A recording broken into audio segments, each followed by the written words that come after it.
That took me out. Like that, where I was like, all right, suspension of disbelief has just gone out the window because I'm like, you realize what the puzzle was, right? In that scenario, she's standing on the board so that you can walk and jump so that you don't fall. Yeah. Nah, I don't believe that. I can literally send you the clip right now. I have my VOD pulled up. You can see it. You can see it when I saw it once I figured out how to do it. Yeah. These guys are spreading misinformation. Don't listen to them.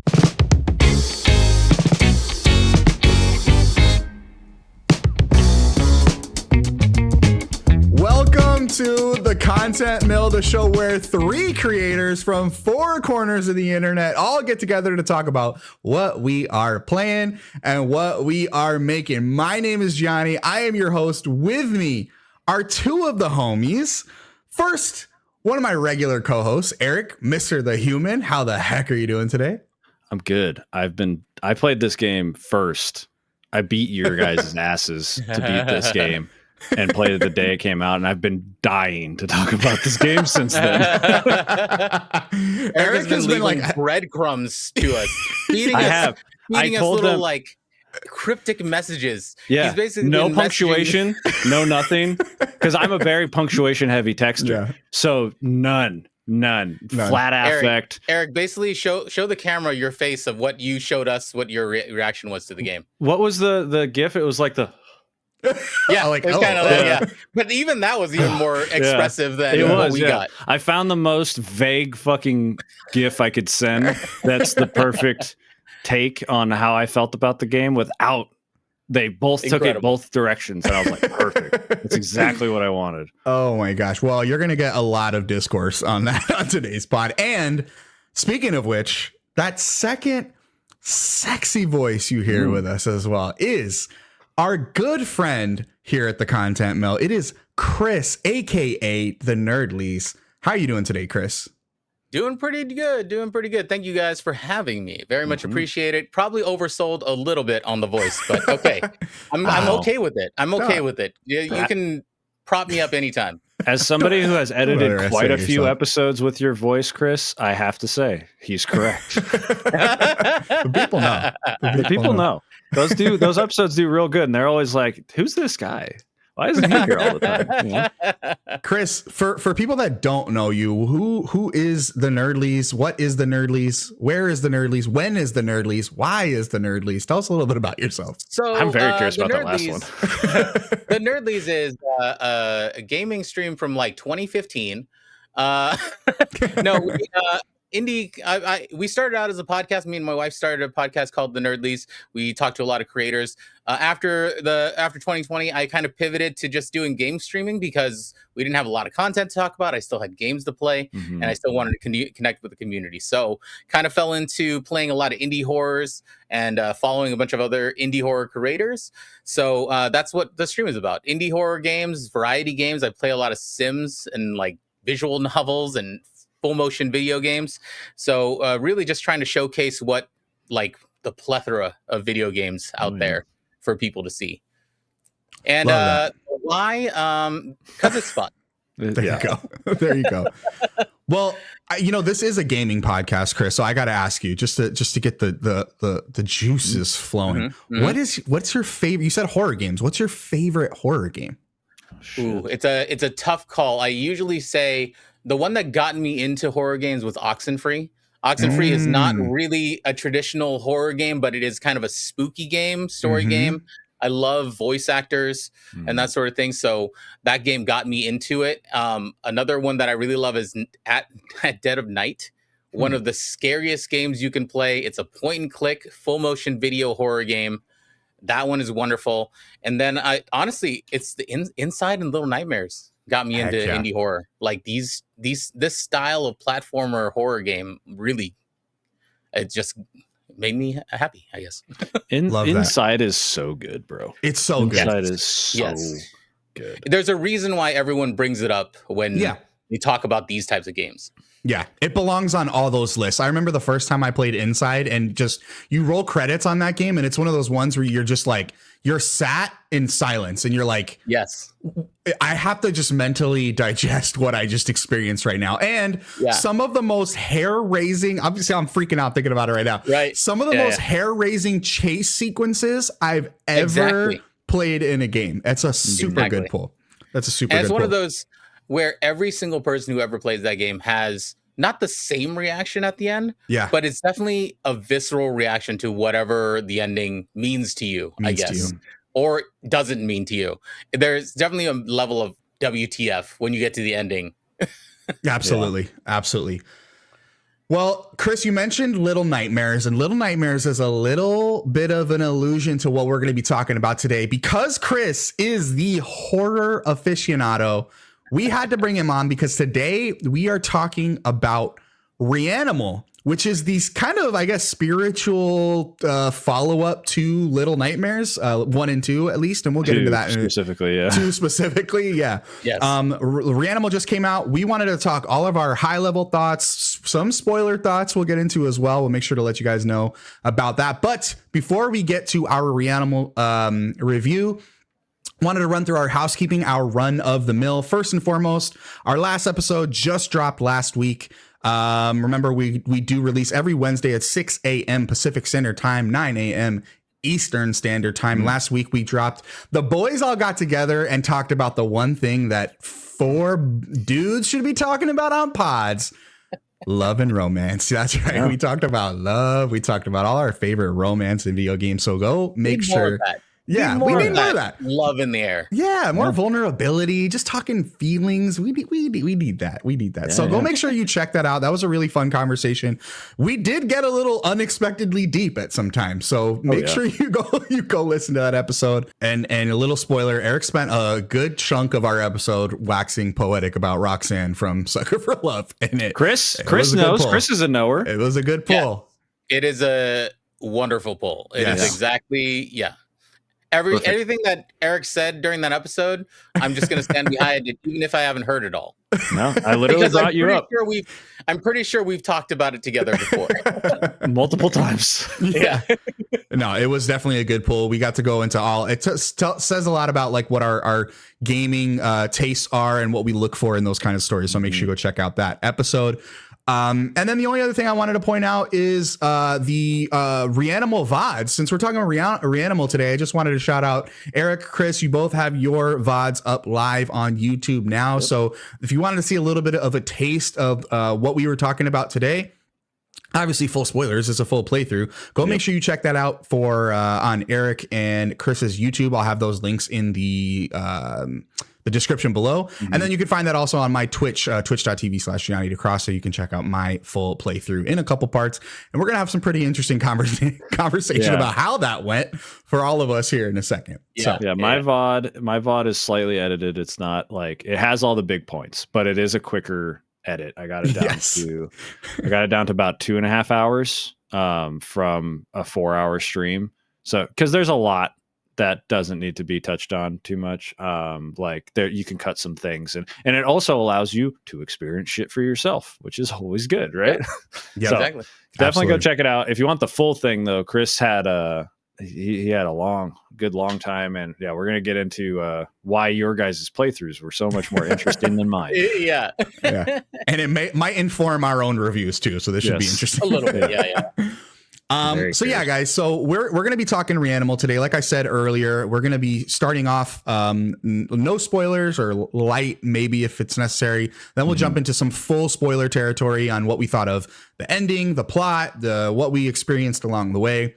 A little bit of background on Reanimal. Like I said, Reanimal is a spiritual kind of successor to the Little Nightmares franchise. This is developed by Tarsier Studios. If you don't know Tarsier Studios, among some older pulls, they're most known for the Little Nightmares franchise, Little Nightmares 1 and 2. They did not develop Little Nightmares 3, as the development and IP rights ended up going over to Bandai Namco, I want to say, and then developed by Supergiant. I just had this conversation on streamer. Supermassive. Yeah. There you go. Chris, do you know, as somebody who's kind of more in the know on the behind the scenes stuff, do you know why that happened? Like, I think with the rights? team at Tarsier Studios had sold, because they needed more development money to get to Little Nightmares 2. Okay. So I think they got that from Bandai. This is, I think, from what I've read, they got that from Bandai Namco to be able to get to Little Nightmares 2. But once they were done with the story of Little Nightmares 2, they didn't really have any more story to tell. but they had made this agreement with Bandai Namco, so I'm assuming they relinquished the name to Bandai Namco so they could get the money and make a third game that's their own. Because they were done with that. I think they were done with that story between 6 and I can't remember the other kid's name. There was now. DLC for 2, right? Yes. I don't think. I think only one had DLC. I think only one had four DLC. mini stories, right? Yeah. Yes, two didn't have any. Yeah, but they had some comic books and stuff like that tied in. Comic books and I think a mobile game. Yes. And a podcast. I always have to wax poetic. Oh yeah, and the podcast. Yeah. Sounds of Nightmares. If you're a Little Nightmares sicko like I am, you got to check out the podcast. But I think a little bit of it also had to do with Saudi ownership stake in Bandai Namco switched hands just around that time. So I'm sure that informed a little bit of the business behind the scenes as well. But yeah, so like Chris was saying, so there wasn't much story to be told by Tarsier after Little Nightmares 2. So what they did instead is they said, okay, we're going to make a new IP. Again, we call it a spiritual successor because I'm sure we'll jump into why it's very similar to the Little Nightmares formula. But Reanimal, after a few delays, it was supposed to come out initially 2025, but we did get a delay here into February. It came out February 13th of this year. Currently sitting at an 80 on Metacritic and an 81 on OpenCritic. So some pretty positive reviews so far. I want to do this. None of us have talked at all about what we think of this game. I think we can all kind of guess a little bit. I think we can all guess a little bit. Except for Eric. Eric's had a good poker face this whole time. Yeah. We don't know. We don't know. Hey, man, I used to clean up in high school. So what I'm going to do is I'm actually want to start with Chris because the way that this initially started was that Chris and I were going to play. We had a disastrous playthrough of Little Nightmares 3. And we said, okay, you know what we're going to do? We had so many technical issues. It took us like 7 hours to beat a 3-hour game. So we said, you know what we're going to do? When Reanimal comes out, we're going to redeem ourselves. We're going to play the shit out of Reanimal together. So what do? We finally, the day comes. Reanimal, for background, one of my most anticipated games for 2026. Yep. Me and Chris jump on stream. Yeah. And I was playing on console. Chris was playing on PC. We were met once again with disastrous tech issues.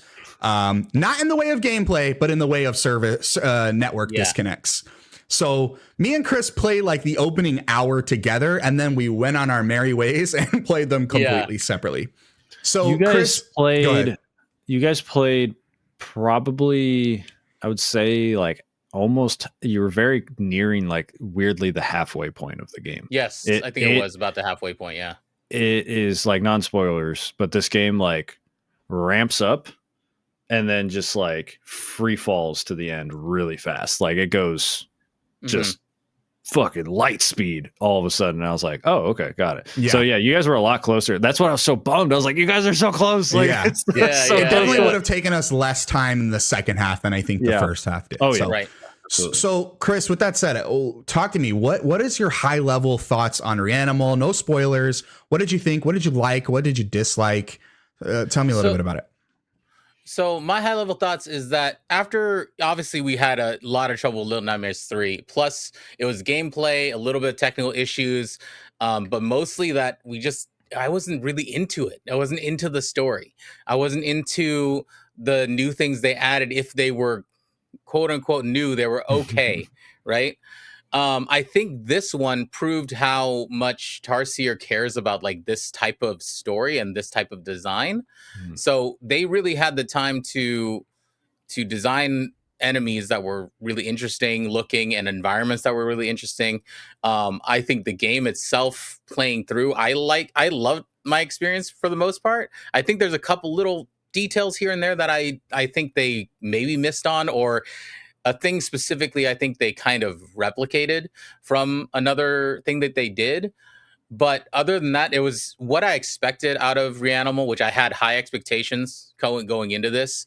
So I liked the game a lot. I'd probably, if I were to score it, I'd probably be in that same area where I'm like around an 8 8 out of 10, maybe 7.8, like just before 8. Yeah. There's a couple little things I do think need to be critically addressed, but other than that, like I liked my experience playing the game.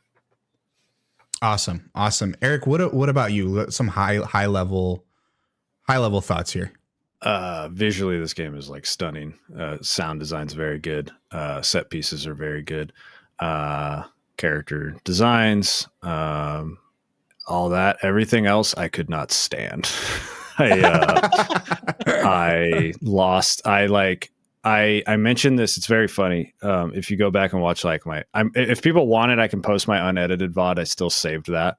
There's a moment when the game started, and then this is also a thing I had throughout, was like I had some chugging issues, but I will not knock the game for that. Sometimes it's just whatever, that happens.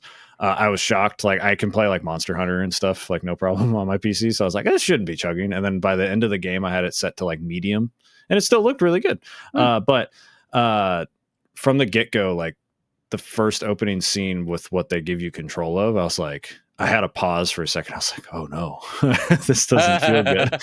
I immediately felt. Because you were having that chugging issue? No, there was no chugging. It was the second I started moving, and I was like, oh, got it. Okay. There was something that told me like, you're not going to like this. And I was like, no. And I didn't say it out loud because I've been playing for literally 2.5 minutes, and I was like, it's fine.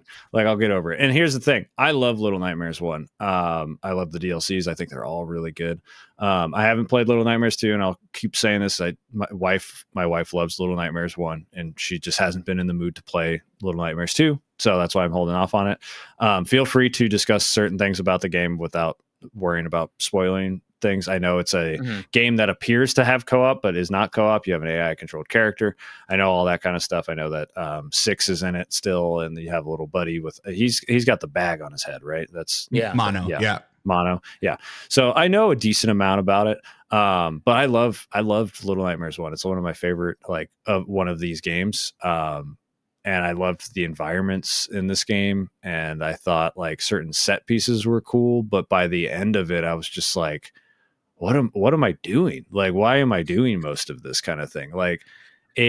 We'll probably talk more about the story and stuff. And I'm very curious if you guys can piece any of it together, because that was my issue, is I don't mind vague storytelling. I thought Little Nightmares 1 was a masterpiece in vague storytelling, because by the end they give you enough to where you're like, okay, I can piece some stuff together and feel okay about it without having to go to a Reddit thread or watch a YouTube video kind of thing. Which I know is an issue that a lot of games nowadays do, is they kind of rely on let's be as vague as possible. Yeah, which is cool. But as a layman, right, I do my own theories and stuff like that. If I can't get nothing, I feel a problem, but that might have been a me issue kind of thing. Okay. So we'll talk more about I definitely had some issues when it came to game design, overall game design. That was the story being vague, the chugging, I will throw that out. I don't, it's not it hurt. It is not helpful, but it's not the main issue I had. It was mostly game design as a whole. And but overall, the set designs, constantly, no matter how frustrated or mad I got, you'll find me multiple times being like, this is so fucking dumb. And then I'll be like, wow, that's really cool. 5 seconds later. Right. But I'll be like, but why is it why kind of thing? That's I was just all over the place. So I think are we giving scores? You don't have to, but I mean, Chris landed around an 8, a little under an 8.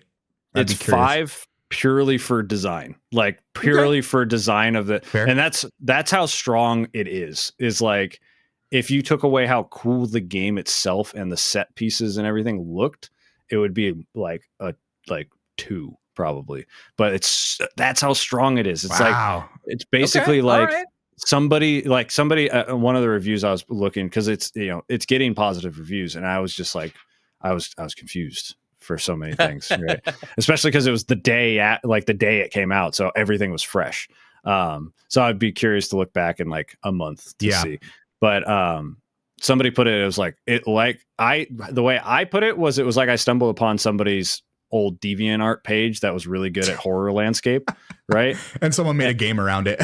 Yeah. And then somebody else said, yeah, this game is like flipping through concept art. And I was like, yeah, it feels real cool. But I'm like, why am I here? So that was my take. And I'm not coming with super hater energy. I said in my VOD, I was like, if the guys show up with hater energy, cool, let it loose, right? But like, you guys enjoyed the game. I'm not going to be too bad on it, but I'm going to point out my frustrations. Yeah, no, and that's fair. That's fair. Yeah.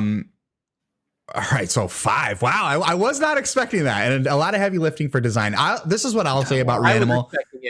I knew deep in my heart. I'm just kidding. No, it's fine though. It's fine. And I like these games, Chris. Totally I have a podcast. I know you do. They do stellar. Inside's one of our favorite games we've ever played on that show. It was the first game ever on Short Game Long Talk. Played Ed's Inside. Like, yeah. I had a feeling with the vagueness that I knew what was coming, and that's fine. That's totally fine. Yeah. Not like.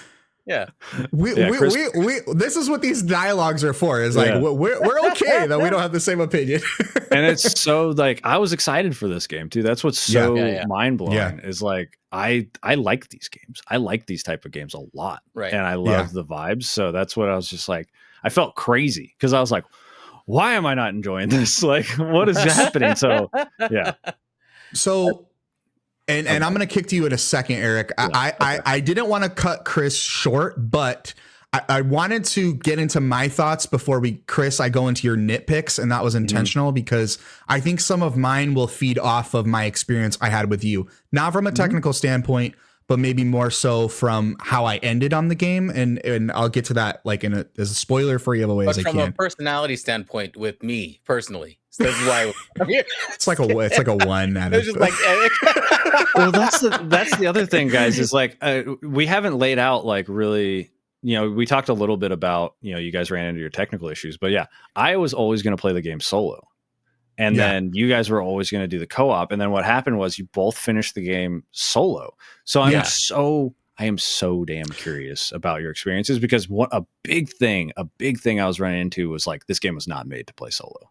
Like it felt like it was designed from the ground up as co-op, and they didn't put enough. No. They didn't put enough into the AI controlled character. Yeah, to make it feel good. So here's what that is exactly what I want to expand on. So yes. Let me hijack your conversation and tell everyone how I feel. Yes. No, take off, baby. Take off. Hit the runway, baby. Let's go. We're just like, let me just throw this plane in the air. Like,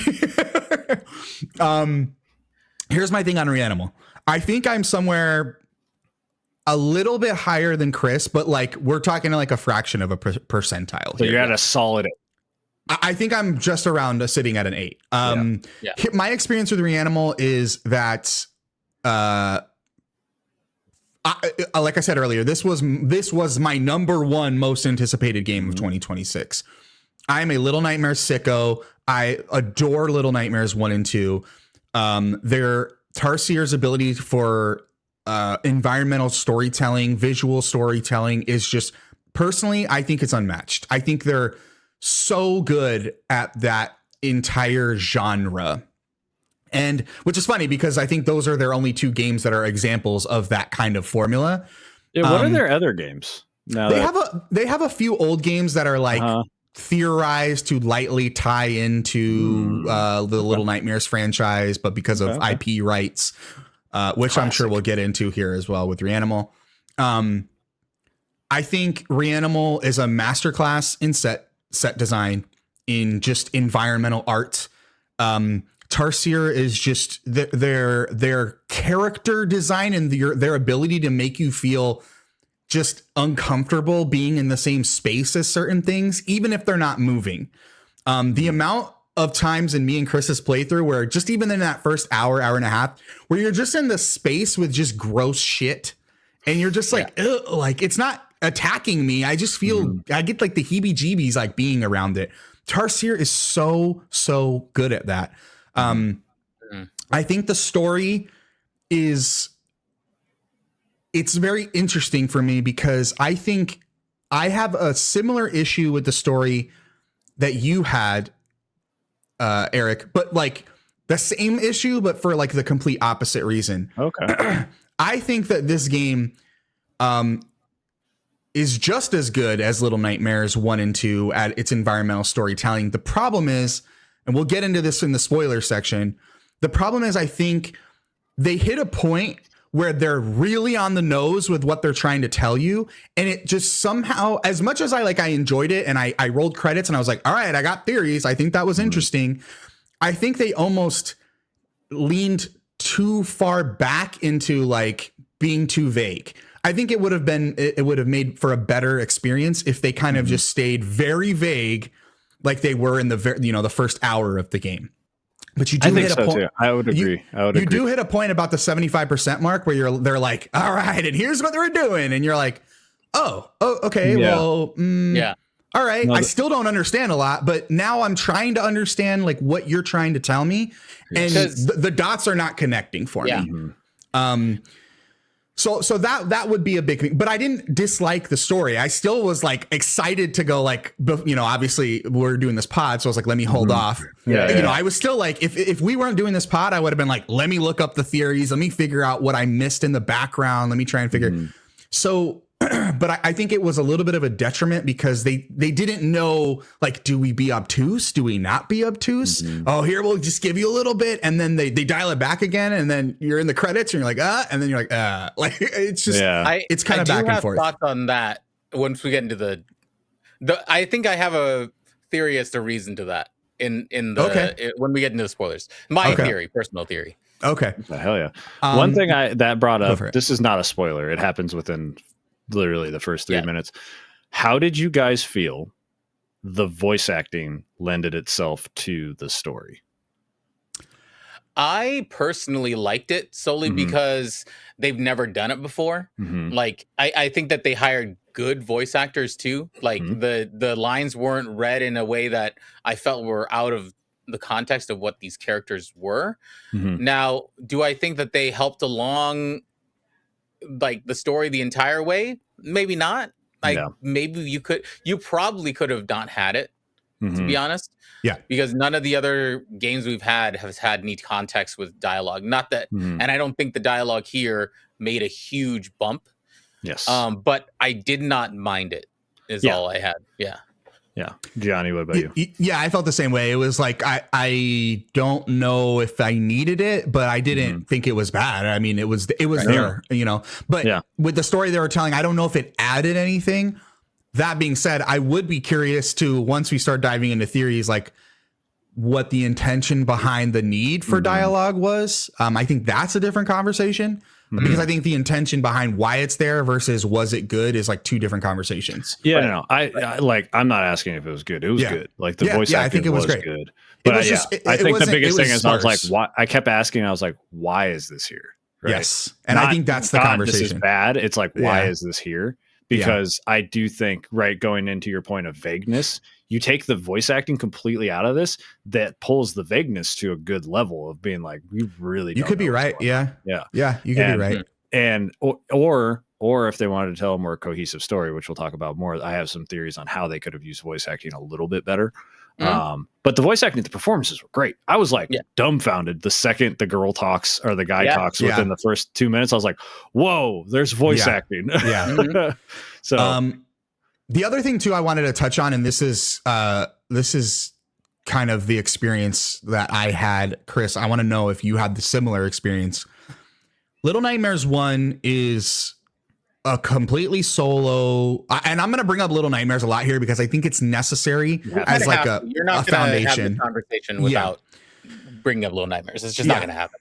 So Little Nightmares 1 is so clearly like a solo adventure. There's no like need for co-op, but I think there's always that as gamers, we're like, this would be fun to experience with a friend. Little Nightmares 2 comes out.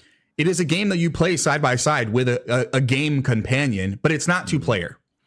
The whole time you're playing Little Nightmares 2, by the time you roll credits on Little Nightmares 2, you're like, that would have been fun with a friend, but it was designed from a gameplay perspective for me to be played solo.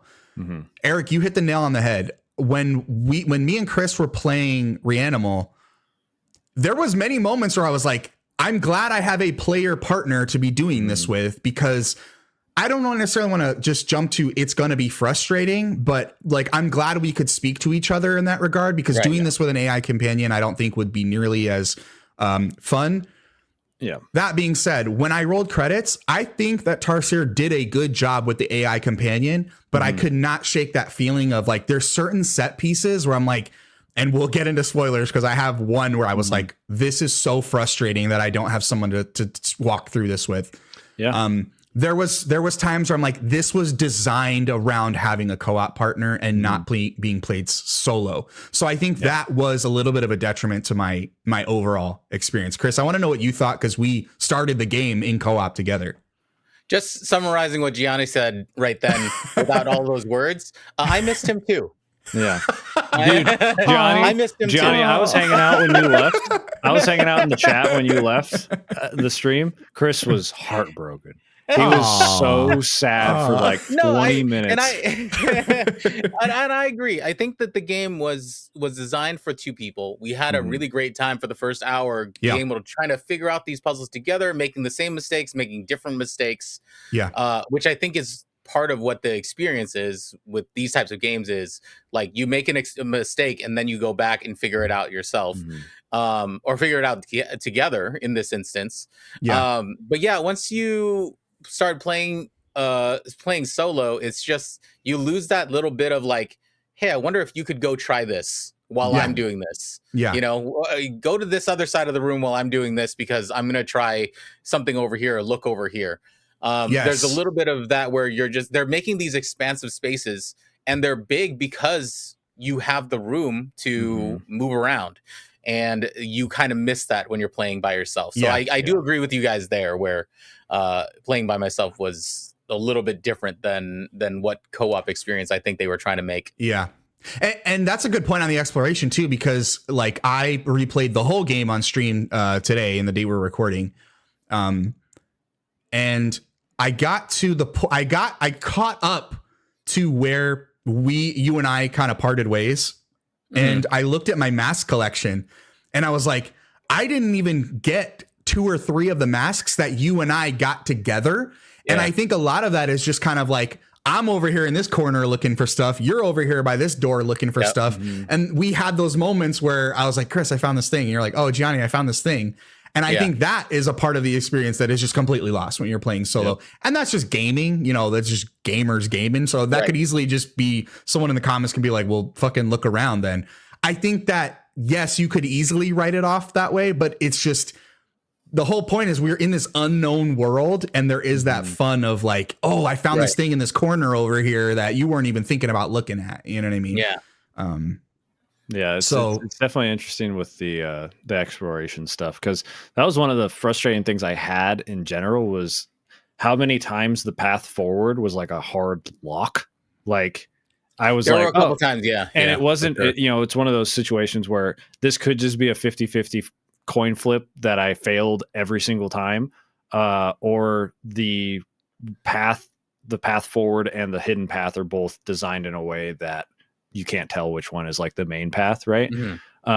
Either way, it was still frustrating, because I would be like, oh, this feels like not the correct path. And then it would be like, oh no, this is the correct path. That door behind you shut, you're done. You can't go explore. And I was like, fuck, I wanted to go explore. I save scummed one time and I was like, I just don't feel good doing this. Yeah. So I was like, I'm just going to live with whatever decisions I find. But then it got to a point where, you know, I won't dive into like what the specific collectible. I mean, the masks, I guess, is not really like too much of a spoiler. That's the only one I cared about.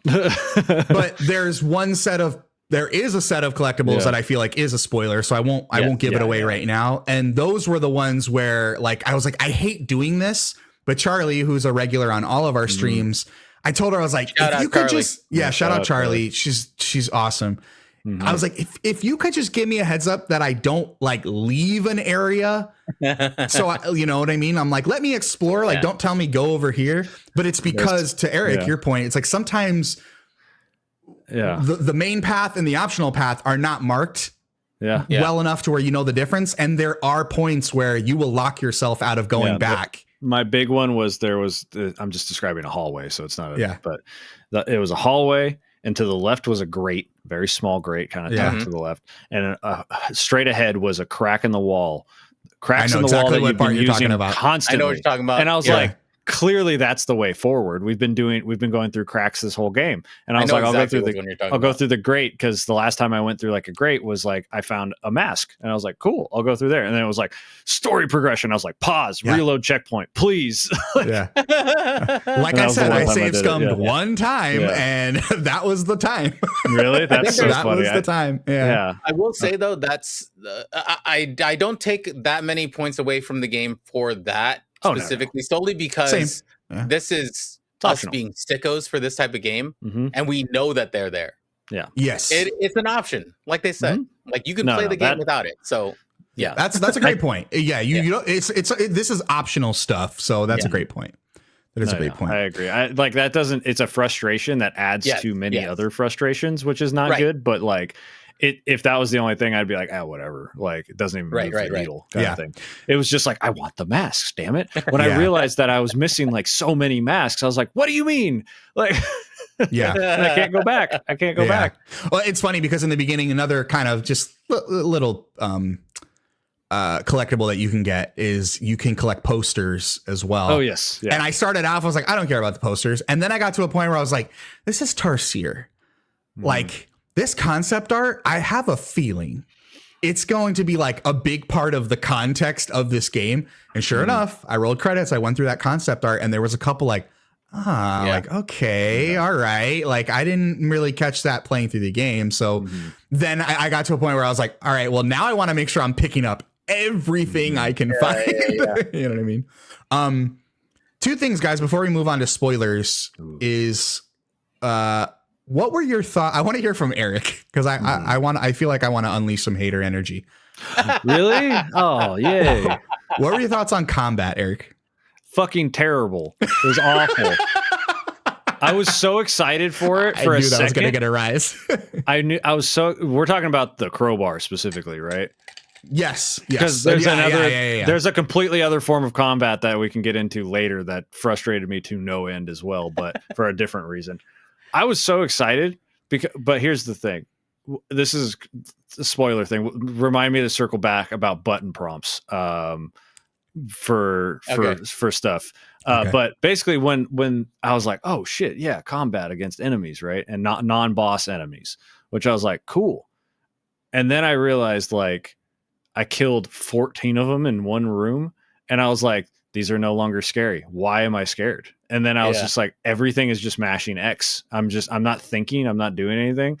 Yeah. And we'll get to it. I think that I had Chris, I was telling Johnny, I have like a ton of clips and stuff to send him for like B-roll for the pod. Yeah. And like, I literally have one labeled point of no return, because like, it was from there on that I was just like, oh no, I don't like this game, and you're just on full bottle of haterade has been consumed. Well, that's the thing. And I was still, the whole time, and it wasn't even that. It was just like I knew at that point, watching back, that I never bounced back for the game. But I was looking still. I was looking until the very last moment of this game. I was locked in on that final cutscene, man. I did my absolute best, but I'm very excited to talk about that. So how did you guys like the combat? Yeah, Chris, what was your thoughts on the combat? I mean, I knew that I'm glad that they attempted it. But for sure, you know, thinking back on it, it's not much.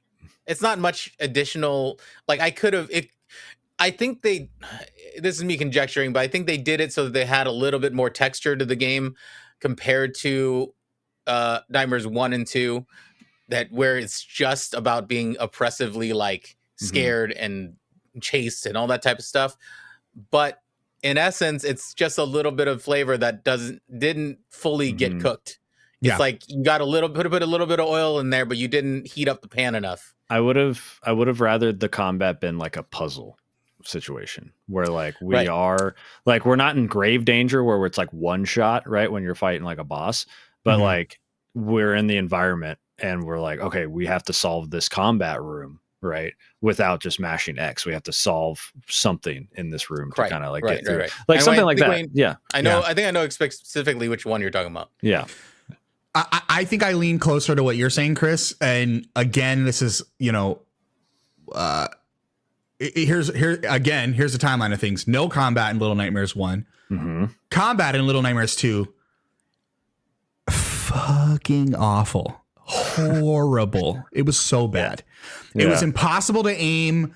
If you missed once, you're dead. It was like every combat experience felt like a puzzle because you had to like figure out like what order do I take these things out in. And if we were playing fucking Splinter Cell, by all means, but we're not. We're playing Little Nightmares. This game took like the hardest of hardest pivots to the opposite side. So I kind of was like, once I got through a few encounters, I was like, this kind of feels nice because like this isn't the point of this game. You know what I mean? I kind of like am okay with just having to button mash.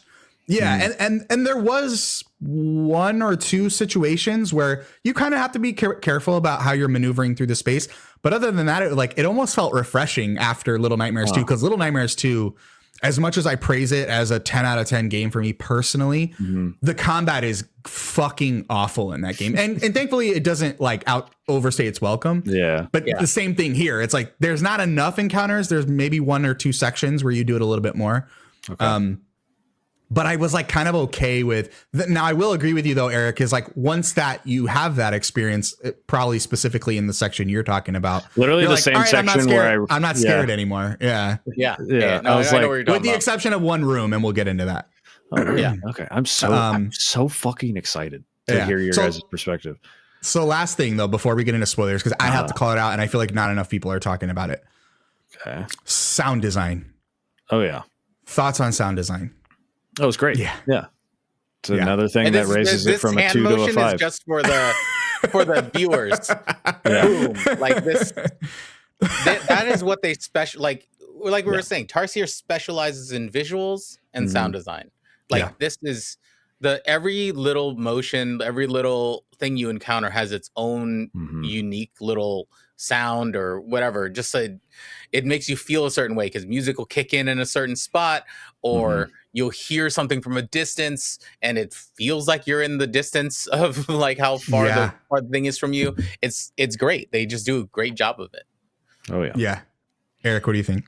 Yeah. Oh no, it's great. I echo all that. Like that was one of the I ran out of my things very quickly when I was talking about positives, but one of them was sound design. Like audio in this game is great. You know, the set pieces, the sound design, like that they know how to make a game look and sound real good.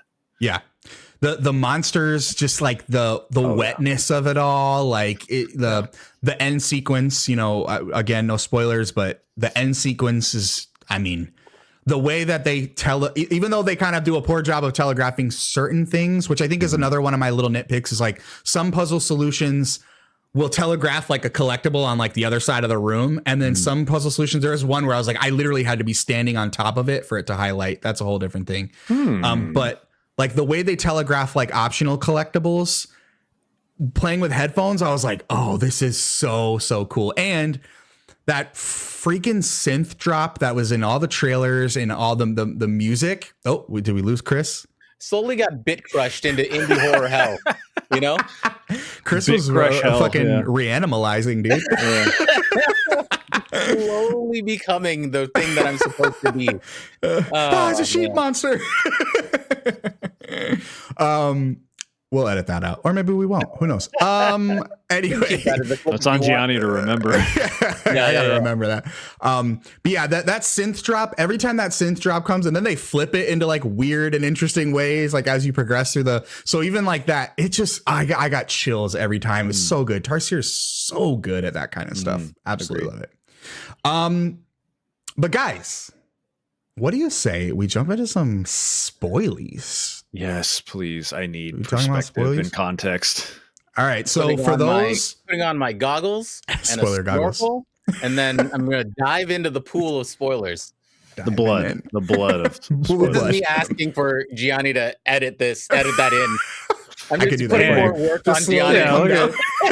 First time guest on here. He's like, get to work, Gianni. Make the clip. Light this room on fire. Boom. See, this is why I don't do video podcasts with Chris. Well, light it up. He gets so demanding. So for those listening at home, if you're in your car, if you're in you light a candle like you did last week. No, please don't do that. We are going to jump into spoiler territory for the rest of the episode. So now is your chance to leave, going once, going twice. And Go play it. It's 3 hours long. Go play it and come back. If you really go play it and come back. Go play it and come back. And spoilers. All right, guys. What the fuck is going on in this game? Yeah. No, I mean, Chris, you said you have some theories. What? Do we want to start with theories? Okay. We could start theories. So I think the main story, I mean, obviously we're looking at a game that has a little bit of a time loop, right? You're time looping between where she was sacrificed. This is hard spoilers going in. Like, because the end credit is the girl in the sequence is that she got sacrificed into the well, and she becomes that monster, or possessed, in my opinion, possessed by that monster. And then you have the kids who so this is where I'm like, I think it's narratively two things. You have the story about the girl and the kids that sacrificed her. They end up having their comeuppance from what they did, which is why we see those sequences with what we were talking about with the crates, right? The coffins, but I think with the coffins. And now we're just looping because they've all done wrong. Is because like she didn't technically do anything wrong, but she also exacted her revenge through the end of the game, I think. Is where I think the loop is because interesting. She was tossed in. The kids had their comeuppance, but they all end up in this land together, right? Then at the end of the game, real quick for those that don't know, there are collectibles in the game where you are finding phantom versions of your friends that you're saving along the way. Go ahead, Chris. And it's all their deaths, the way that they pass away. They died. So I think at the end, her rage from having being sacrificed, that sheep becomes the thing that kills all four of them. It swallows up all four of those kids besides her. But she's like left there at the end with it. Right. So then you have like the loop of she does get swallowed. It attacks her, and then that's when you run through and find the barn. Right. And with the bunny inside. Which I guess would be symbolizing her. What? Yeah, we don't know if that was like a dream sequence or. I think that's right before they show you the part of her getting taken.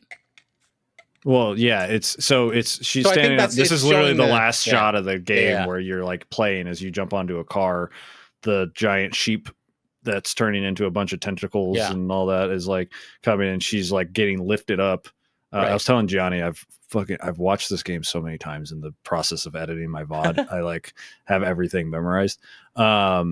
And then the sheep comes and attacks and gets eaten. And then that's when you start having to play. You're playing as her still. Playing back you do the call.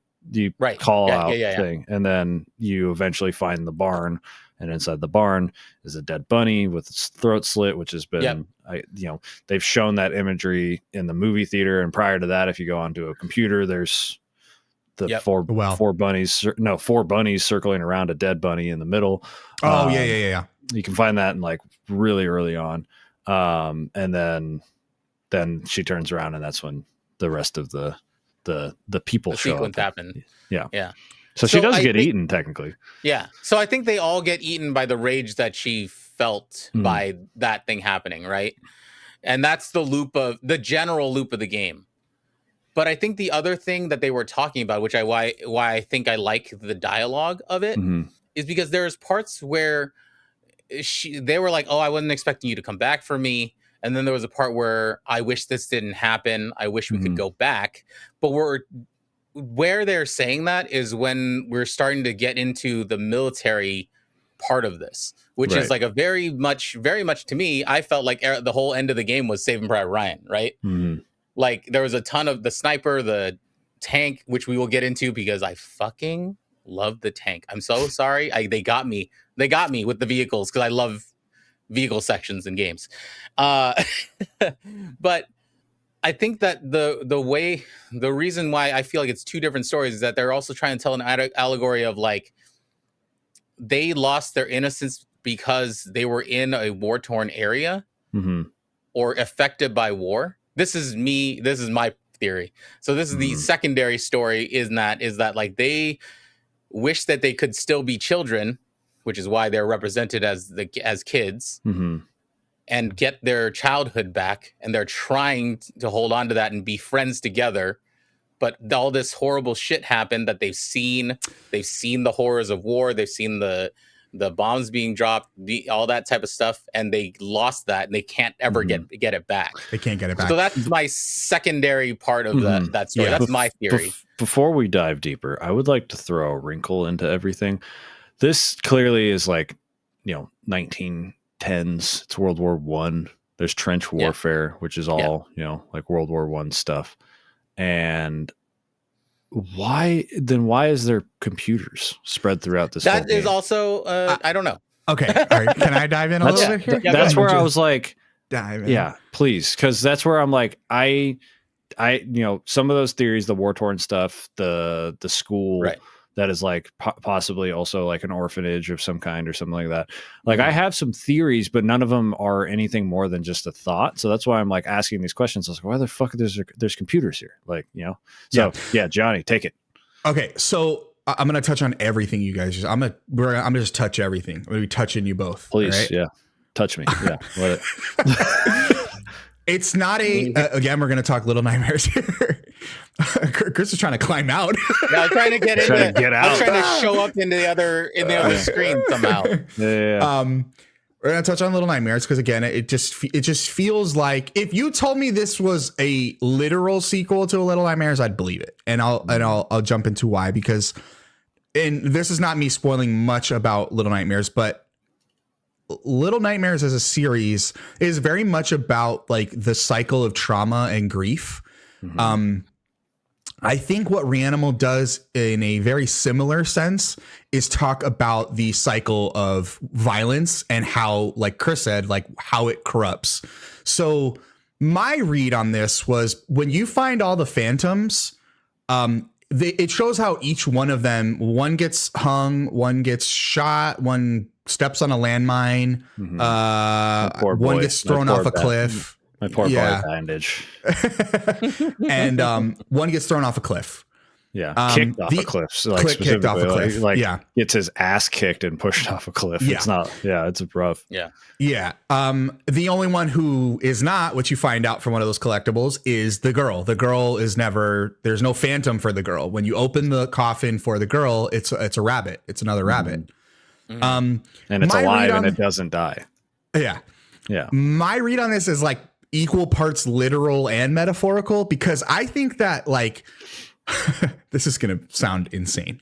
At the end of the game, at the end of the game, you see that the four boys, they have basically beat the girl, thrown her down a well, and then all this crazy shit starts happening where she's still down there in the well. And then I think the post credits actually shows there's additional spirits that are around her, and they all are in the form of they all have masks. That's the true ending. That's the true ending. Yeah. Right. Yeah. You notice that when they're walking over to the well, there's like all anthropomorphic fucking sheep that are all around. Okay. Yeah. I think that may just be like the fantasy of this world, is that there are these anthropomorphic sheep of some sort, right? That are utilizing these kids to basically create their own, I don't even know how to explain it. Like their own, what's the word I'm looking for? Like a deity? Yes, I guess that would be the best way to put it, because each time the sheep, so when the girl throws up the sheep towards the end of the game, each kid that the sheep eats, it takes on an additional like form of one of the animals that you killed during the course of the game. So what I'm thinking is that these sheep are using these kids to basically create, this these line of like mega animal monsters. You have the bird, you have the whale, you have the giant pig that speaks but doesn't really look like a monster. It's just a giant pig. The horse in the water, which I thought was interesting because it's like a kelpie. And they're trying to create this deity with the girl because she's the only one who's still pure. She's the only one that hasn't been affected by violence. She's still down at the bottom of the well. She's not dead, which is why in my, I don't know if there's any connection to the fact that you find her in the water in the beginning, but I would assume that the well has to connect to a water source, and the closest water source they're going to find is maybe something like that. So it's the ending, right? Like both endings are the same with the well filling up with water. Right. So that's how she got out. She floated out of there. Oh, that's true. That's flooded the whole area. Yeah. So you said that the sheep takes over stuff that we've killed. So that was the vibe I got based on the limbs that it was picking up. Yeah. And I could have sworn I saw the dust mite's tail and the whale's tail as well. Is that what that thing's called? I called it a dust mite. Okay. I didn't know. I called it. It reminded me of the little dust mites from fucking Spirited Away. So somebody was saying that it's basically like if you watch Spirited Away, like you're talking about it looks like No Face when it is running and chasing. That was the vibe I got from it anyway. Okay.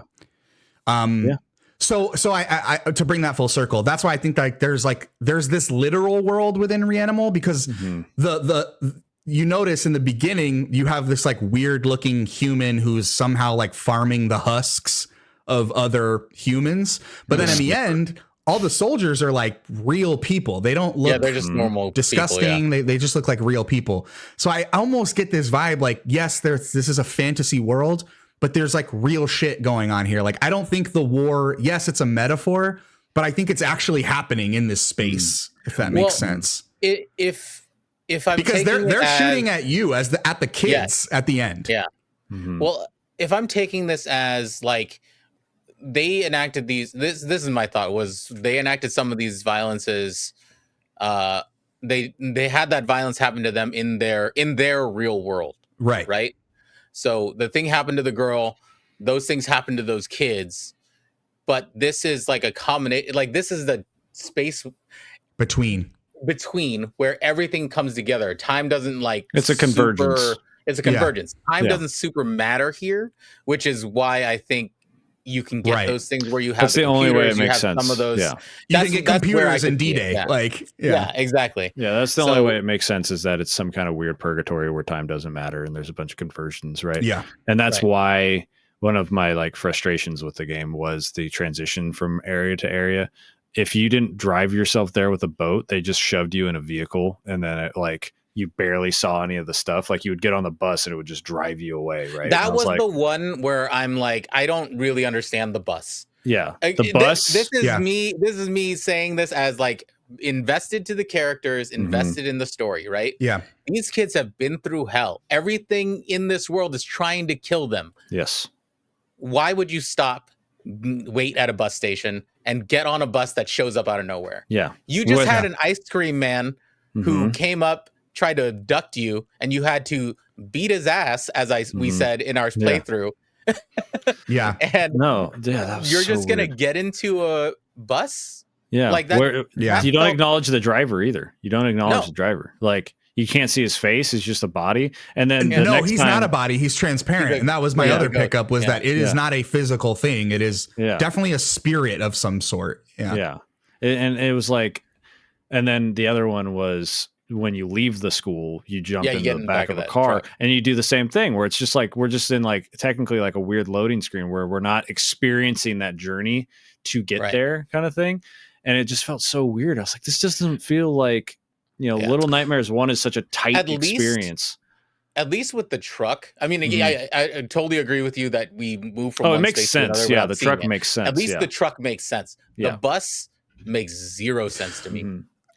Actually, a light bulb just went off. Eric, that is actually a perfect way of putting it. Little Nightmares, I understood the rules of that world. By the end of Little Nightmares, I'm like, this is the rules of this world you've set up. By the end of Reanimal, as much as I enjoyed everywhere I went, I still did not understand the rules of what was going on. And that's actually a good way of looking at it, because there was that confusion of like Little Nightmares. You kind of figure out by the end of Little Nightmares, like, well, this isn't quite our world, but it's maybe running parallel with it somehow. This one, I had that genuine confusion of like, well, okay, I think we're maybe in a physical space that we could go to right now. But then you have those moments of like, all right, there's a ghost driving a school bus. That's my. What's the? That was and my. Why big are these complaint. guys human and these guys are like they're kind of human, but they're not? That was one of my big complaints. Was like, Little Nightmares is so tight. The reveal of where you are in Little Nightmares 1 is insane. Right. When you finally get outside. And you realize you're like, what the fuck? That's crazy. You're in this one location the whole time and bouncing around in Reanimal. I was like, so are we in like a country? Can we just dip? Like, why are we not trying to find Scotland or something? I don't understand. The second we got Bucket, like the last kid, I was like, why are we not trying to just get that? Why are we jumping into that truck? Why didn't we go the opposite direction? Like, if we're in a place and we can just leave, whereas in Little Nightmares 1, you are trapped. You are trapped and locked in there and secluded and alone. And that's the reveal was like so cool. And then in this, it's like, well, what are we doing here? Kind of thing. I can agree with that. I can agree with that. Because there are very disparate themes in each section of the game, which I thought was to me, I thought it was because Tarsier is flexing their ability to make these types of settings, which they are. Honestly, they are. Yeah. And that is to the benefit or detriment of them, depending on how you feel about the story. Yeah, because it's like if they could have even just had a zone, like if you wanted to have all these disparate zones and stuff, if you had a zone that made more sense of why, like we went from, the movie theater area, the forest to the movie theater, or the train station to the forest to the movie theater to back to the fucking forest. And then like, all that made sense. And then we're in that hotel, the supermarket. I was like, okay, we're still making sense here. And then it's just like all of a sudden we're at like this lighthouse barn, and then you're there for like 5 seconds, and then you're at the school. And I was like, what? Okay, these make sense, but like, why is it all in this one area, kind of thing? And another thing too is like, and that kind of bleeds into like I kind of like it, I kind of don't understand it, which is the moment I had with on stream, me and Charlie were kind of tripping about like the scene where you go underwater, which is fucking incredible, by the way. Yeah, it was cool. I was so excited to put on the diving suits. I was like, oh, cute. But then again, raise the question, why the fuck are there children's-sized diving suits? No, well, I was more confused by, we went and saw the whale, which the things that I did not have spoiled by any marketing was that whale, the bird, the horse. I think I'm missing. They did not show you most of the enemies of this game besides like the beginning enemy. Even the demo, I don't think we specifically said this while we were playing. Oh yeah. The demo ends at right when the sniffer is running you along the top of the train. That's where it ends. That's like There's the very nothing beginning else in the demo. That's the like very beginning of the game. 40 minutes. So you don't get any sense of what the other enemies are going to look like. Yeah, everything felt like a surprise. I was most awestruck when I saw that whale, because I was like, oh, it's, first of all, there's friendly ones of these. They're not all bad. Or maybe they are. I'm not quite sure. What other whales are you talking about that are bad? There are none. I'm talking about the whale on the ship, on the battleship. Okay. That's why I was like, so you're talking about like giant monsters that are right. And I guess got it. I was like, did I miss another whale? Yeah, that could go either way. Yeah, that could go either way on this theory, but and I'll get to that in a second. But you meet the whale and you're like, wow, it's like docile. You go down, normal. And I literally had this moment when you go up to the horse. I'm like, why are we taking its eye? Yeah, I have no idea why we're taking the eye. You go back up, and then he puts the eye back in the whale. I'm like, oh, he's trying to give the whale the eye. But I was like, I had no idea it was even missing an eye. Why was that the thought? Yeah. Yeah, like I was just kind of like, huh. I think you would have had to. This is where sometimes the Tarsier Studios way of building things is a little bit bad, because it does depend on you walking up to the whale and trying to interact with it. to figure out that it doesn't have an eye, that it's probably ignoring it. And I also didn't do it. I walked up, looked at the whale, and I ran up, then did the other part and got downstairs. Yeah. So I'm assuming there's a section where you could have walked up to it and interacted with it and get something. You don't because I walked up. Okay. So the one thing that it does is when you walk in and it comes into focus for the first time, a giant like spout of water comes out of the empty eye socket to like draw attention to it. Oh, I didn't catch that. Because I clocked that. You can go back and watch my VOD. Like I go like I'm cutting the fucking thing, and I'm like, why are we taking the eye? I'm like, I guess the whale's missing an eye, but why are we doing this? Like I literally say like I clock that the whale is missing an eye, but I'm like, why is this a thing? Yeah. But the reveal of that fucking giant whale, fucking snake whale thing, crazy. I was like, that was great perspective because I didn't catch it that it was weird looking. I thought it was just like, I was like, wow, a normal fucking animal. That's cool. Yeah. No, I wanted to go into like, just because I only said that because there's that section. I think Eric, you pointed out when I played it, was when you go into the barn, you meet the pigs for the first time. Yeah. And I walked into where the giant pig was. Yeah, I missed saw that it ate a pig, and then it just tells you to leave. It doesn't do anything to you. He doesn't really threaten you. He just tells you to leave. So these two animals are the only ones that aren't like actively trying to hurt you. And it feels a second pig towards the end too. Buddy. Buddy. So it's like there are things that exist in this world that don't play by the rules of the giant creatures. Yeah. But everything else is trying to kill you. So this kind of goes back to like the reason that eye situation felt like it kind of tied everything together for me in like not a great way, but I had that moment where me and Charlie were talking and I was like, I kind of am not mad because it is kind of Tarsier doing the thing of like, I'm not the main character, right? I don't know what their motivations are. I don't know why they're doing any of this stuff. I don't know why I'm being forced to grab the eye. So I'm kind of okay because like I'm finding it out as an outsider, but at the same time, like I'm controlling the character. So if I'm controlling the character, those motivations should be made clear. That said, you brought up the bird, you brought up the pig, the second pig. One of my biggest questions in the beginning was like, why are all the kids running from me? All the kids are running from you. And I think it ties back to whatever is going on in the end, which is like, I think they know the story of what happened to the girl, what they did to the girl. And I think all these creatures, I don't think they're at odds with each other because they're all like kindred spirits of whatever's taking place behind the scenes with these sheep, right? So I don't think the monsters are necessarily out to get each other or anybody else. I think it's just the girl. So when the spirit of the sheep comes out at the very end, it's this big old recognition, like the deity or this monster has become a reality, and now it's gonna fucking kill everything. They're all scared of the girl. I think that's really what it boils down to. Is everything is in fear of that girl. So you're saying that the kids are running from us? That was my experience with every single time. The first Conehead, Conehead runs from you. Conehead runs from you. The only one that doesn't is the kid who waves and gets caught by the pelican. Yes. And then, Bucket doesn't know you're there for the longest time. He's attacked. No, so he can't. He doesn't run from you. The only one that runs from you is Hood. The first. Oh, one. maybe Hood. He runs away reading from too you. much into it. Maybe I'm reading. Yeah, too that's much what into because Bandage is my favorite. He does the wave, and I was Bandage like, oh fuck favorite, yeah. I was like, bro, jump in, and then I was like, no. Yeah. But then Bucket doesn't know you're there until you go through that little co-op tied together rope area, right? Because God, okay, because he is he's like he gets beat up by the sand kids, and then he gets walked out, and then we try. Oh no, he knows you're there because you try to save him from getting dropped in, and then you get ganked. And so he knows you're there, and then he immediately helps you the next time you see him. So he's not running from you. That's a good point. Okay, maybe I'm reading too much into it. I still stand by the fact that they are scared of the girl. I think that they are like the. I think they all, yeah.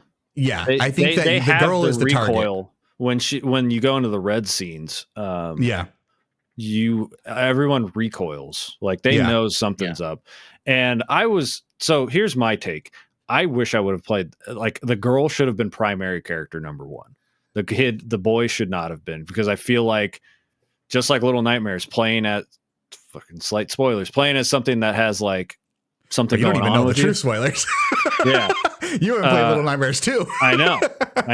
But knowing that you're playing as a character that's like fighting something, I think is so much more powerful than just being like, I'm just kind of experiencing it, and my sister's going through something kind of thing. So I was I wanted to play. I didn't mind it. I didn't mind it because it's so jarring when you actually switch from like at the very end. It like I was like blown away. I was like, whoa, holy shit! Like the boy just got eaten. Like so, I have to disagree with you on that. But then you could have done the switch of the first time that you play as the boy is when you're killing the girl, and that would have been just as big as a switch. You know, like that's true. Because you could have just done it like that, and then it would have been like, oh shit, the one time this guy is in control and he's the main character, he fucking kills his sister. Like, and then you have a literal Little Nightmares 1 moment. I see what you're saying. Yeah, that's entirely true. That's entirely true. Guys, I do want to ask you though, like, let's pivot. We've been kind of like all over the map. I want to talk like favorites, like what we liked the best during the time. Now that we can talk spoilers, what were some of your guys' like favorite set pieces or biomes? Talk to me a little bit about that. I will say my favorite. I already talked about the vehicles because I am.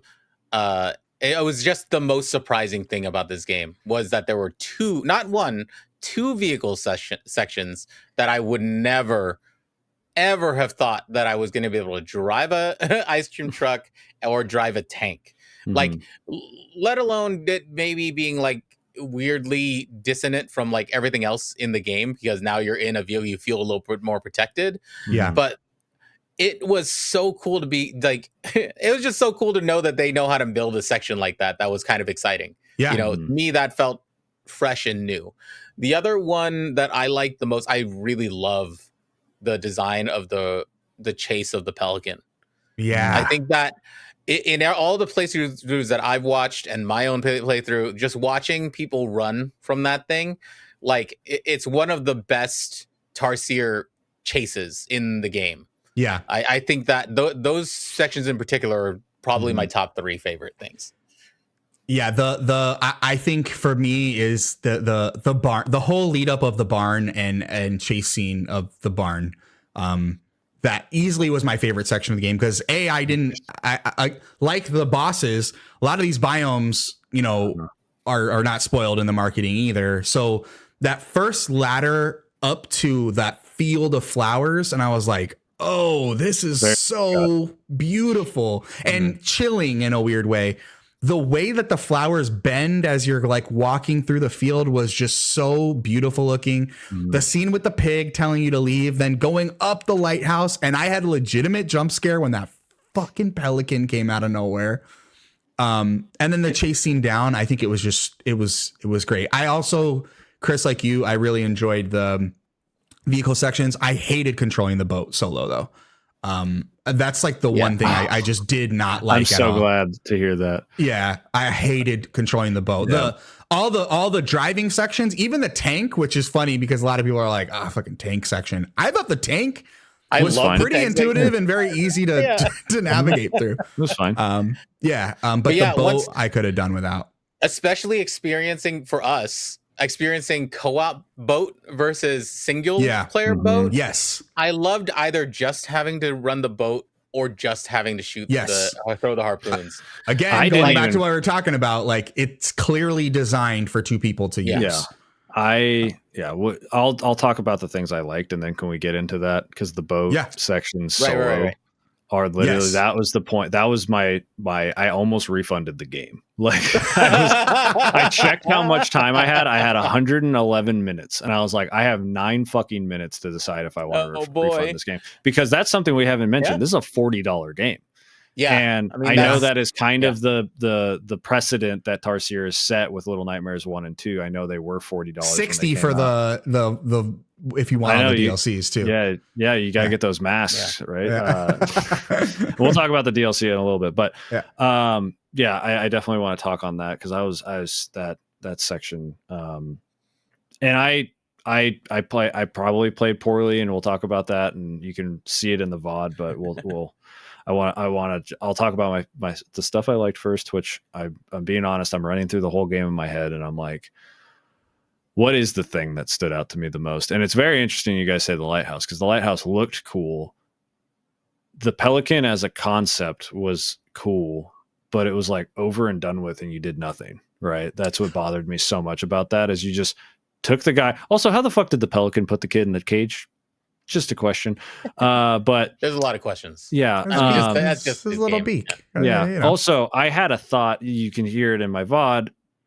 When the kid flies away with it, the gullet of the Pelican made it look like it was a stork, because it like was holding the thing up. Right. Yeah. Same And conversation. I was like, yo, that's a way better choice if it was a stork, because they're kids getting taken in a reverse setting.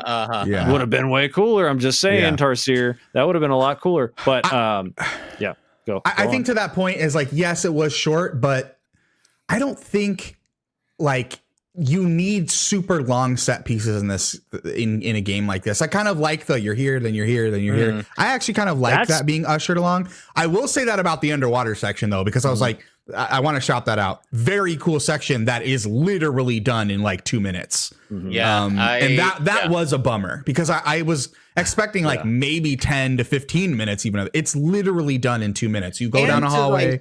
To Tarsier's like benefit and detriment, they designed that section so nicely. The sound is perfect while you're underwater. Like the whole section is great, but it's so quick. You literally walk down a hallway, grab the eye, and immediately you're met with the chase. Which is not difficult, because everything's in slow motion. Everything's in slow motion. Yeah, you're like, where you've been. It wasn't a very long hallway or anything. Because you were just there 3 seconds before it.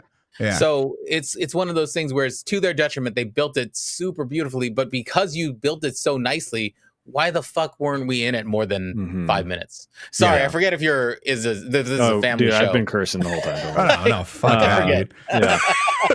So my big thing is not, I don't care that that's how the Pelican died.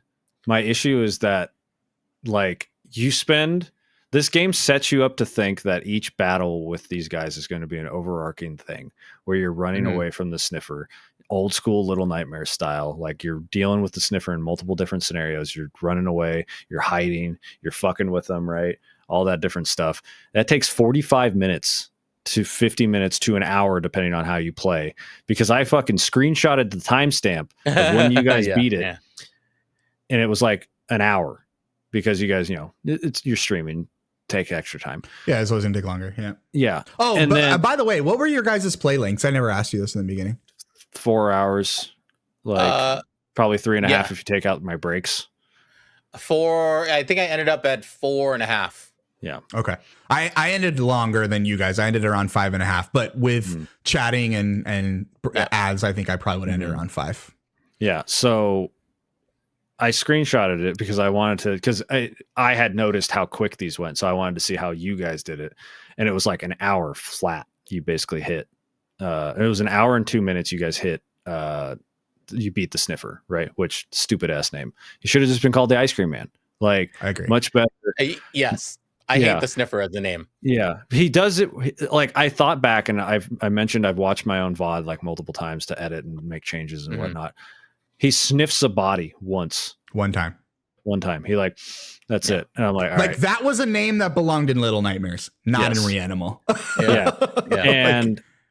And I thought the sniffer was great as a character. I thought that, certain sections stealth wise, I got some bad broken ankle, just dragging on the floor. I got some bad AI. I literally I watched Jacksepticeye's playthrough, and he did exactly what I did, but I got caught, and I was like, what are we doing here?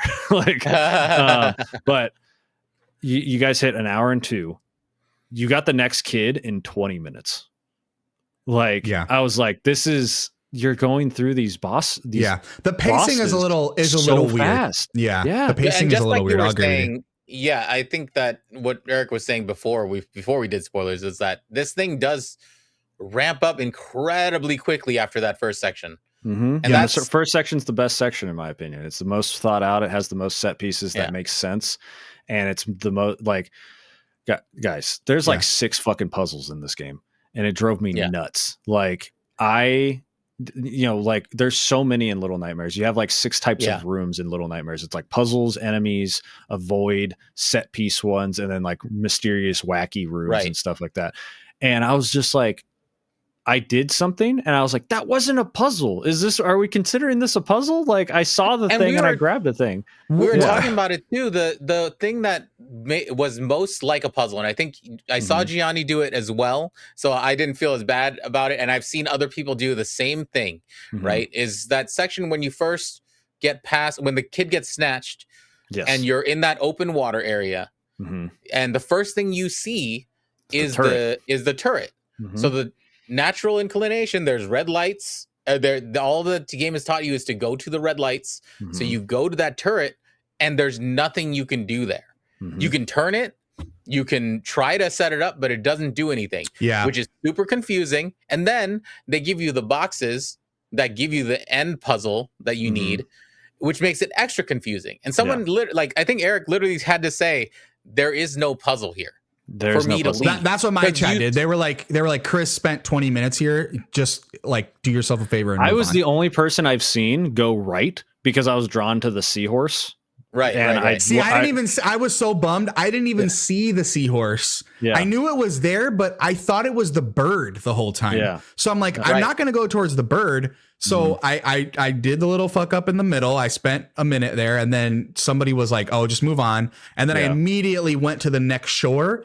So when I came back and I was solving the puzzle for the mortar, I didn't even get to get close. I didn't even get to get close to the horse. I told Chris, I was like, Chris, stop everything you're doing. Go to the right of where you are and go die, because it's the only time you can get this scene to die by the horse. What's crazy is like, the crazy thing too is that because, this is exactly where we had the disconnection issue.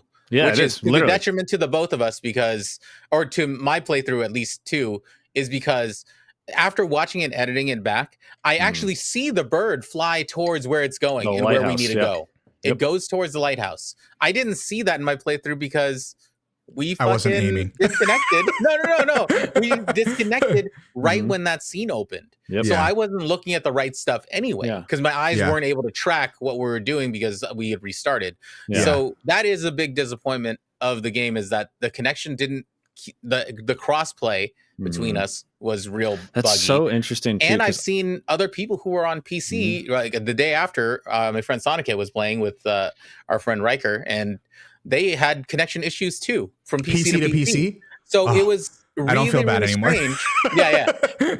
Well, it ended up being okay for them. They were able to fix it, but it was one of those things where I don't like this. That's a huge miss. That takes a lot of points off of the game in general, because this is what you built it for. You built it for co-op. It should work pretty seamlessly. I'll give it credit. We got through 45 minutes before we got our first disconnection, or 30 minutes before our first disconnection. And then we had spurts of being pretty good. The problem was we every time we'd go we got really far, and then it was just getting shorter and shorter to the point where when we were going in the hotel, we would make it 10 feet disconnect, 10 feet disconnect, 5 feet disconnect. And it was a nightmare. And that's because I think loading too much world at that time, because it was in the water. And I mentioned I got chugged. I had chugging the whole game anytime I was outside. I would have moments of it. The second I got up to the beautiful field of flowers, it was just I was like, whoa. Oh, no. See, I didn't have any of that. Just for PS5. Clarity, playing on PS5, I mean, I'm playing on base PS5. This shit's fucking gorgeous, dude. This game is beautiful. It's beautiful. I didn't have any of those chugging issues, but I don't know. You also have a beastly PC compared to mine. But you shouldn't have to have a beastly PC for this to run properly. I think my favorite, just the whole first area is, bring it back around. If we're gonna get back to if I'm gonna say anything was my favorite, it was that. The first area just felt like Little Nightmares, and I was like, okay, cool. We're gonna spend there's a moment, one of my favorite moments from editing my VOD was when Charlie was because I mentioned, I was like, oh yeah, I might finish the game tomorrow, and she's like, why? Because I started at 6, and she was like, why are you gonna finish it tomorrow? It's only 3 hours. I was like, what? I thought this was like 6 hours because that first Yeah. area took like an hour almost. So I was like, Yeah. okay. And we have me and the girl. It's the boy and the girl. And then we just got Hood. Okay. We still have 2 more. We should at least take an hour each, right? To get those next 2. And then there's probably going to be some final thing that we do. So that's at least 4 more hours. Yeah. And then she was like, oh no, it's not even. And I was like, what? I was just like shocked because that first zone and the demo for that matter sets up that these are going to be long drawn out sections with these bosses. And they all just boom, so fast after the because that's how Little Nightmares was. It's like you're in a biome and you got the big bad, you're in for like 45 minutes to an hour of that space with that monster. So good. Good. So because it's cathartic. I had no beef with that fucking pelican. It was dead in 5 minutes. Like, that was the problem. But that's such an awesome running into the barn and then it just up in flames. I remember sitting there and I was like, damn, like I enjoyed that sequence. I really liked that sequence. I felt so bad later when you find the pig because I thought they were all like demon. I thought they were all demon pigs, right? Like you just assume they're all out to get you. And I was like, oh, they probably got something wrong with them. I literally call out. I'm like, okay, so we're just doing inside here. Like we're just gonna have some pigs now. And the barn burns and I was like, oh, it's fine. They're probably evil pigs anyways. And then like you hug one later. I was like, fuck, I feel so bad. Yeah. Wow. That makes me feel awful. But I did like during the pelican runaway, I did like the suicide diving birds, which was crazy. Right. That was pretty neat. But that does bring me another thing of, we talked about the combat and then this can transition into boat combat, which is not great. Yeah. Well, let's just go ahead and go towards criticisms. Huh? Yeah. Let's just edge towards that. Yes. I haven't been doing that at all. But just attacking the birds felt so like just time consuming more than anything. I made it akin to fighting the dragonflies in Elden Ring. Like it's not hard. It's just annoying. Yeah. And I felt like it should just be a wave of the thing to get them away from you kind of thing, but whatever. What the birds did do though, and my biggest thing, and I like had to pause the game and talk to chat because I was like, it didn't make any sense. Cause not 15 minutes ago, you are fighting the sniffer. And I'm glad this happened to you guys too. You didn't know what the fuck to do. I had an AI companion that was stabbing the sniffer, and I was like, okay, so I just wait, and she's doing this. Cool. I'm sure if the other person was here, we would have gotten some kind of button prompt. And I was like, cool. So I'm just avoiding it, whatever. And then I'm like, okay, this is taking forever. And then I just start pressing buttons, and I was like, oh, I can swing my crowbar. And I was like, that's fine that they didn't tell me anything, but they have been telling me controls.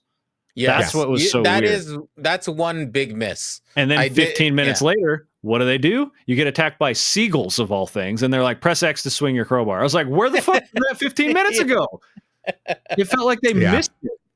Yeah. And that whole section would have been less of a headache if they would have just been like, press X to swing your crowbar or attack, whatever. Because I didn't think that. I've never, I didn't play Little Nightmares 2. So for me, there's never been combat aside from what I've seen of you guys play Little Nightmares 3 with bad combat.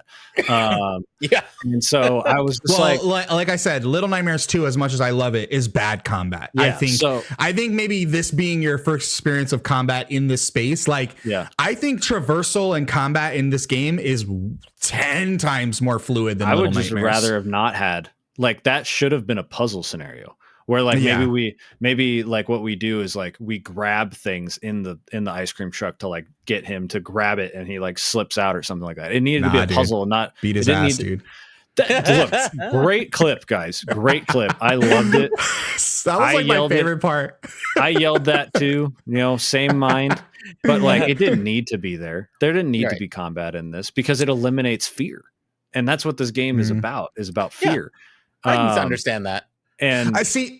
I think this is going to be the one thing I disagree the hardest with you on, because I enjoyed the ice cream truck sequence. I enjoyed the throwing the fucking harpoons at the thing. I enjoyed the final boss battle, even though it took me a second to figure out why they switched the rotation controls when you get picked up, but that's a whole nother thing. But like when you're in the school, which is where the majority of the combat takes place in this game, I got to that room where there's like 20 of them in there, and there's like the king on the throne. And I still had that feeling of like, I need to sneak around these guys because there's like so many of them. So I actually snuck my way through that room, avoided all combat, and my whole chat was like, oh, we didn't know you could do that. And everyone's like, oh, I killed all the people in there. I killed all the people in there. Absolutely. So I still had that feeling of like, I can't take on all these guys. Like, and I think that was just how my brain was working.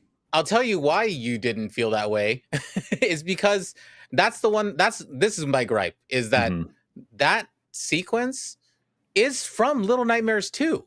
Like that whole design of the school with those kids around. There's a whole sequence in Little Nightmares 2 felt like an asset reskin. Around. I agree with that. Yeah. So I agree with that. I think because you are so used to not wanting combat or whatever and didn't get used to it, like you wanted to sneak through it, and you could. They gave you the option.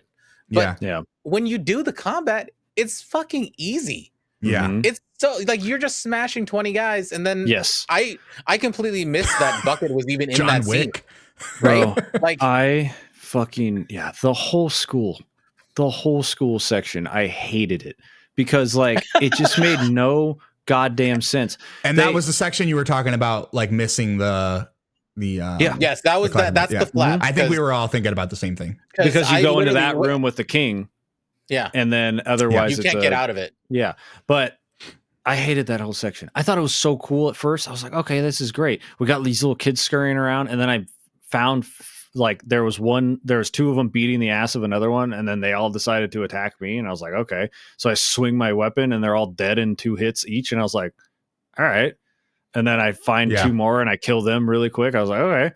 And then I was like, I find that room with 14 of them, and I'm like, fuck it. And I just annihilate them all, and I'm like, okay, so we're done here. Like, I'm not afraid. And then they have the lights turn on, and they're like skittering. I'm like, I'm not afraid of you. Come here. Let me like fight you. Like there's then there's later you fast forward, and there's a section where you have to sneak because there's all of a sudden a bunch of big fat dust ones that like can kill you in one shot. And for me, they just kept killing me. And I was like, one, this is completely co-op design because you can kill them very easily if there was 2 people swinging. Because I don't know about you guys. I think I saw her, she threw the harpoons well, but I think I saw her swing her knife 3 times the entire game outside of the sniffer fight. We did that. No. I think we did that section together. Did we? That one we did together, but in the later sections, I mean, Okay. she was holding her own, dude. She was like Rambo up in there. So you guys did that one together? The school part, ice cream. Okay. Yeah. No, we did not do the school together. We did not do that. Okay. So she did nothing. She would swing her knife at nothing. And then I was stuck there for a long time, like in that room. Cause I was like, I've killed 14 of these things in one room. Why is it so hard for me to kill the ones that are sleeping? Was that the attic area? That was the one that I got so pissed off because my whole chat was like, this room sucks. If you need a hint in the right direction, let us know. Because they don't telegraph that fucking key until you're like standing right on top of it. Well, but that's not what I'm talking about. That's not. Okay, got it. Okay, because in that section, I remember I like knocked down all the people before I grabbed the key, so I only had to kill one person after that. So I did that as well, but no, I'm talking about there's a spot where all the lights are off and they're sleeping, and then basically the next room is where you drop down. And they want you to sneak through there, but I'm like, why is that the instinct when I've been killing these things no problem? Like I can see that, dude. And all of a sudden, I see what you're saying. Like I'm murking these fools, and I never died. Like it was always it was always her. It was always her who died. I see that. And you know how I beat it? I ran because I was sick of it. So I ran through the whole section, and then at the end was a crowbar thing, and I was like, oh, okay. And then I got in a loop of going in for the crowbar, not going for the crowbar, going in for the crowbar, and then I got killed. And then the thing that blew my mind was my checkpoint was that door, and everybody was asleep. And I was like, what the fuck is the point of this room? You can just run through it and defeat the whole purpose of it. And I was just like, oh my God. And I was like, literally in my VOD, you can hear me. I'm like, you know what's going to suck is Johnny and Chris are going to play through this together, which you guys didn't get to. I'm like, and no problems are going to happen because you have a second person to kill all these things. But it was the only time where I was like, they're making it artificially difficult because my girl there is just standing. And so I'm killing all the things. And then they go, whoa, and then attack her. And then she dies instantaneously. Yeah. Yeah. I don't know why I didn't run through that or try to hit everybody there. But I did sneak through that section. So I don't know. I did too. Because the first time I walked in, I accidentally stepped on one and I got tackled like immediately. So I was like, oh, this must be a section where you can't fight them. Like you have to go through stealthily. But I did want to touch real briefly, and I know we're a little going long for time here. I'm chill. But I had a couple instances where in the school where I got tackled and the girl came up and slashed him off of me. So why couldn't I do that in that room? Could not do it. So I get what I do get what you're saying. I think I just didn't I didn't think twice about it, I guess, if that makes sense, because to me, and again, detriment, not so detriment. Chris, what you were saying is like, I had that, maybe I had that muscle memory ingrained in me. So I was like, oh, okay, I'll sneak. I'll do this. I'll do that. You know what I mean? So I kind of get where you're coming from, but I did feel like the girl kind of held her own in a couple circumstances, with the exception of the platforming. When you brought up the rope section, dude, I was like, this is like if you tell someone this game's designed for co-op, you got to show them that section, because I have the complete opposite opinion. That was my favorite part because I was finally controlling two characters. Fuck you, Eric. Seriously? I was finally controlling one character. I was like, yes, we're going to be on the same page. No, we were just going at the same speed. I did everything in one shot. I was like, this is so fucking boring, but at least I'm controlling one character. Like, it was just walk, wait, she curls around, and then that was it. Like, that was it. I was like, this is probably more chaotic when you have a second person, maybe, but like, it's also not. And then like, it was just like, I was like, this is the pinnacle, like you said, though, of like, this is just a co-op game. This is not a single player game. And so before you get to that section, I'm going to cut you off because this is how passionate I was about that part. Sure. Before you get to that section, let it flow. And you're in the school, I think is right before that, right? There's a section where you, as the boy, have to jump across a gap, push a bookcase down. That's right before the room I was just talking about, or that's right after the room. So my brain goes, oh, she's scared to like jump across a gap. Like there's a natural fear for the girl doesn't want to jump across gaps. Flash forward, we get down to that fucking dust section with all the street lights. I keep going up the little platforms that you're meant to walk on, and like it didn't click for me at first. Like you kind of have to go slow and wrap yourself around. So that was like a me thing, right? That was a me thing.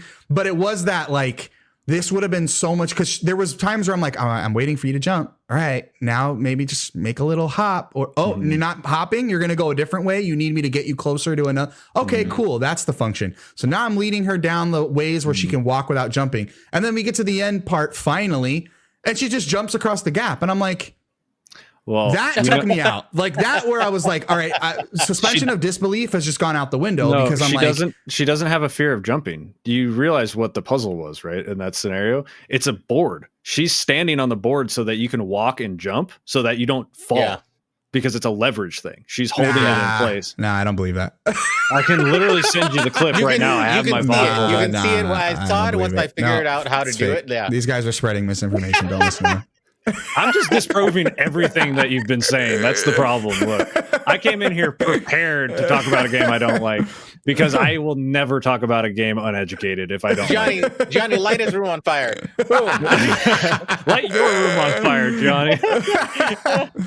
That makes sense though. That does make sense. It was just it was frustrating for me in the moment because I didn't pick that up. And I was just kind of like, it led me to believe like, oh, she doesn't want to jump a gap. Maybe that's some storytelling element.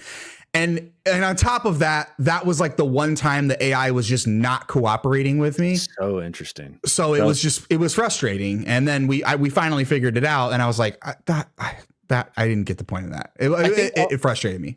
I liked The it thing just I'm because I could realizing as control we- one character. I was so excited to be like, Yeah. I don't have, after all of the shit that she caused me throughout the school, I was so ready to just be like, yes, just let me have one character, please. I do think the one thing that I'm realizing as we're conversing, and this does not take away any of Eric's criticisms, because I think they're all valid. I do Yeah, think they're all valid. 100%. I think, but the way that, because Eric, your experience with Tarsier is just Little Nightmares 1. Mm-hmm. I think because me and Gianni have played 2 and 3, which was trying to replicate what Tarsier did before, like having that experience of how they progressed from 1 to 2, coming to this and seeing the things that they did, not that they did everything right. They didn't do everything right. There's still a lot of little things that are wrong with the game, obviously. A lot of Little Nightmares, yeah. I think that there's just a lot of little mechanics that you weren't introduced to by playing through their progression of developing a game. Yeah. Like them evolving to another combat system or doing a kind of co-op game that wasn't a co-op game. Yeah. To see that and then come straight into this game that is co-op, that is another, like 2 steps beyond what Little Nightmares did. I think that changes how you interacted with the world too. And to be clear, that's not on you at all. That's on Tarsier. Yeah, I was gonna say I should not have to play those other 2 games. That's what I'm saying.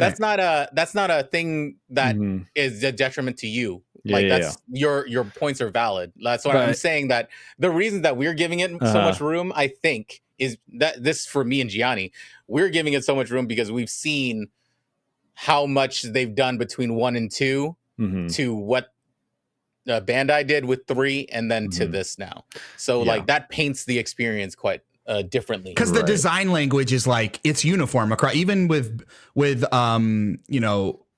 3, which wasn't even developed by Tarsier. Like the design language is like identical across every product. So I think it paints it in a different light. But like Chris is saying, like that's not your problem, and it shouldn't be. This is your singular experience. Especially because I've been playing video games for 32 years. 100%. Right. No, that's what I'm saying. I don't think it's on you. I just I've think played plenty of co-op games. Different. Yeah. It's like this is I just think I think it should. I think I said at one point, I don't remember exactly when, but I think I said like this should just be co-op only. Like you shouldn't be able to play this single player. I agree with you.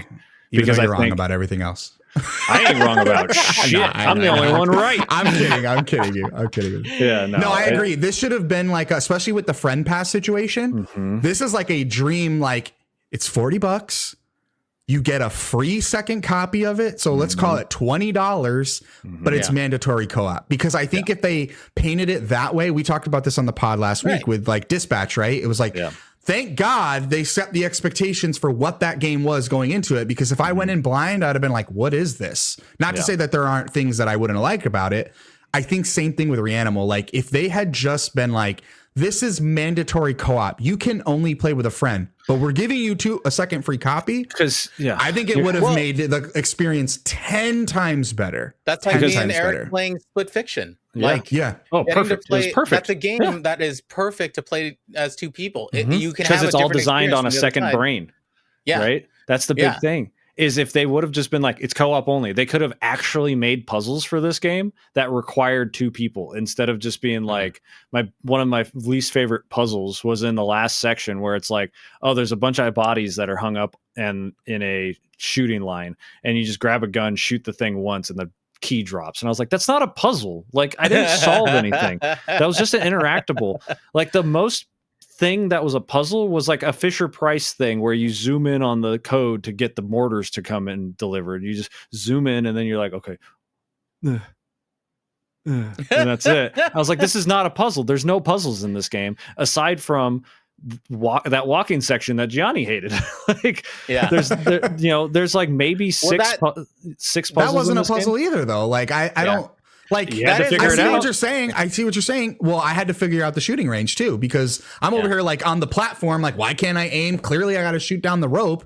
It wasn't until I was like, all right, I need to jump off the platform, get close to the body, and it'll auto aim. So it's like, I see what you're saying. Dirty Harried that thing, man. I walked right up, just bam. See, I didn't. So I guess what I'm saying is like, I see what you're saying. It is valid, but at the same time, it's like, I think it's just like it's everyone's going to have a different experience for what they want a puzzle to look like and be. Yeah. And I think it just, I agree. Like nothing made me go, what the fuck? The cannon on the beach. Yeah. They telegraphed. I think it's telegraphing directions is maybe where this game falters in that regard. But like when it comes to puzzles, it's like, nothing was complicated, but like I didn't need it to be complicated. Same way I didn't need the combat to be like, fucking Tekken. Like I just wanted, or like Dark Souls. Like you know what I mean? Like I see what you're saying. I just would have rather not had combat at all. Yeah. And I agree. I didn't need it. It didn't need to be there, but it didn't bother me that it was there either.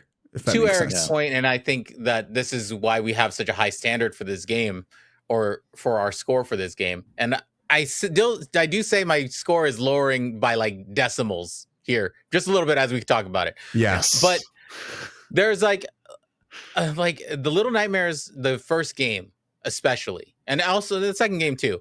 Second game had that wonderful music box puzzle, which is where you're just like, it doesn't tell you anything besides it's playing music and you have to figure out which doorway to go through.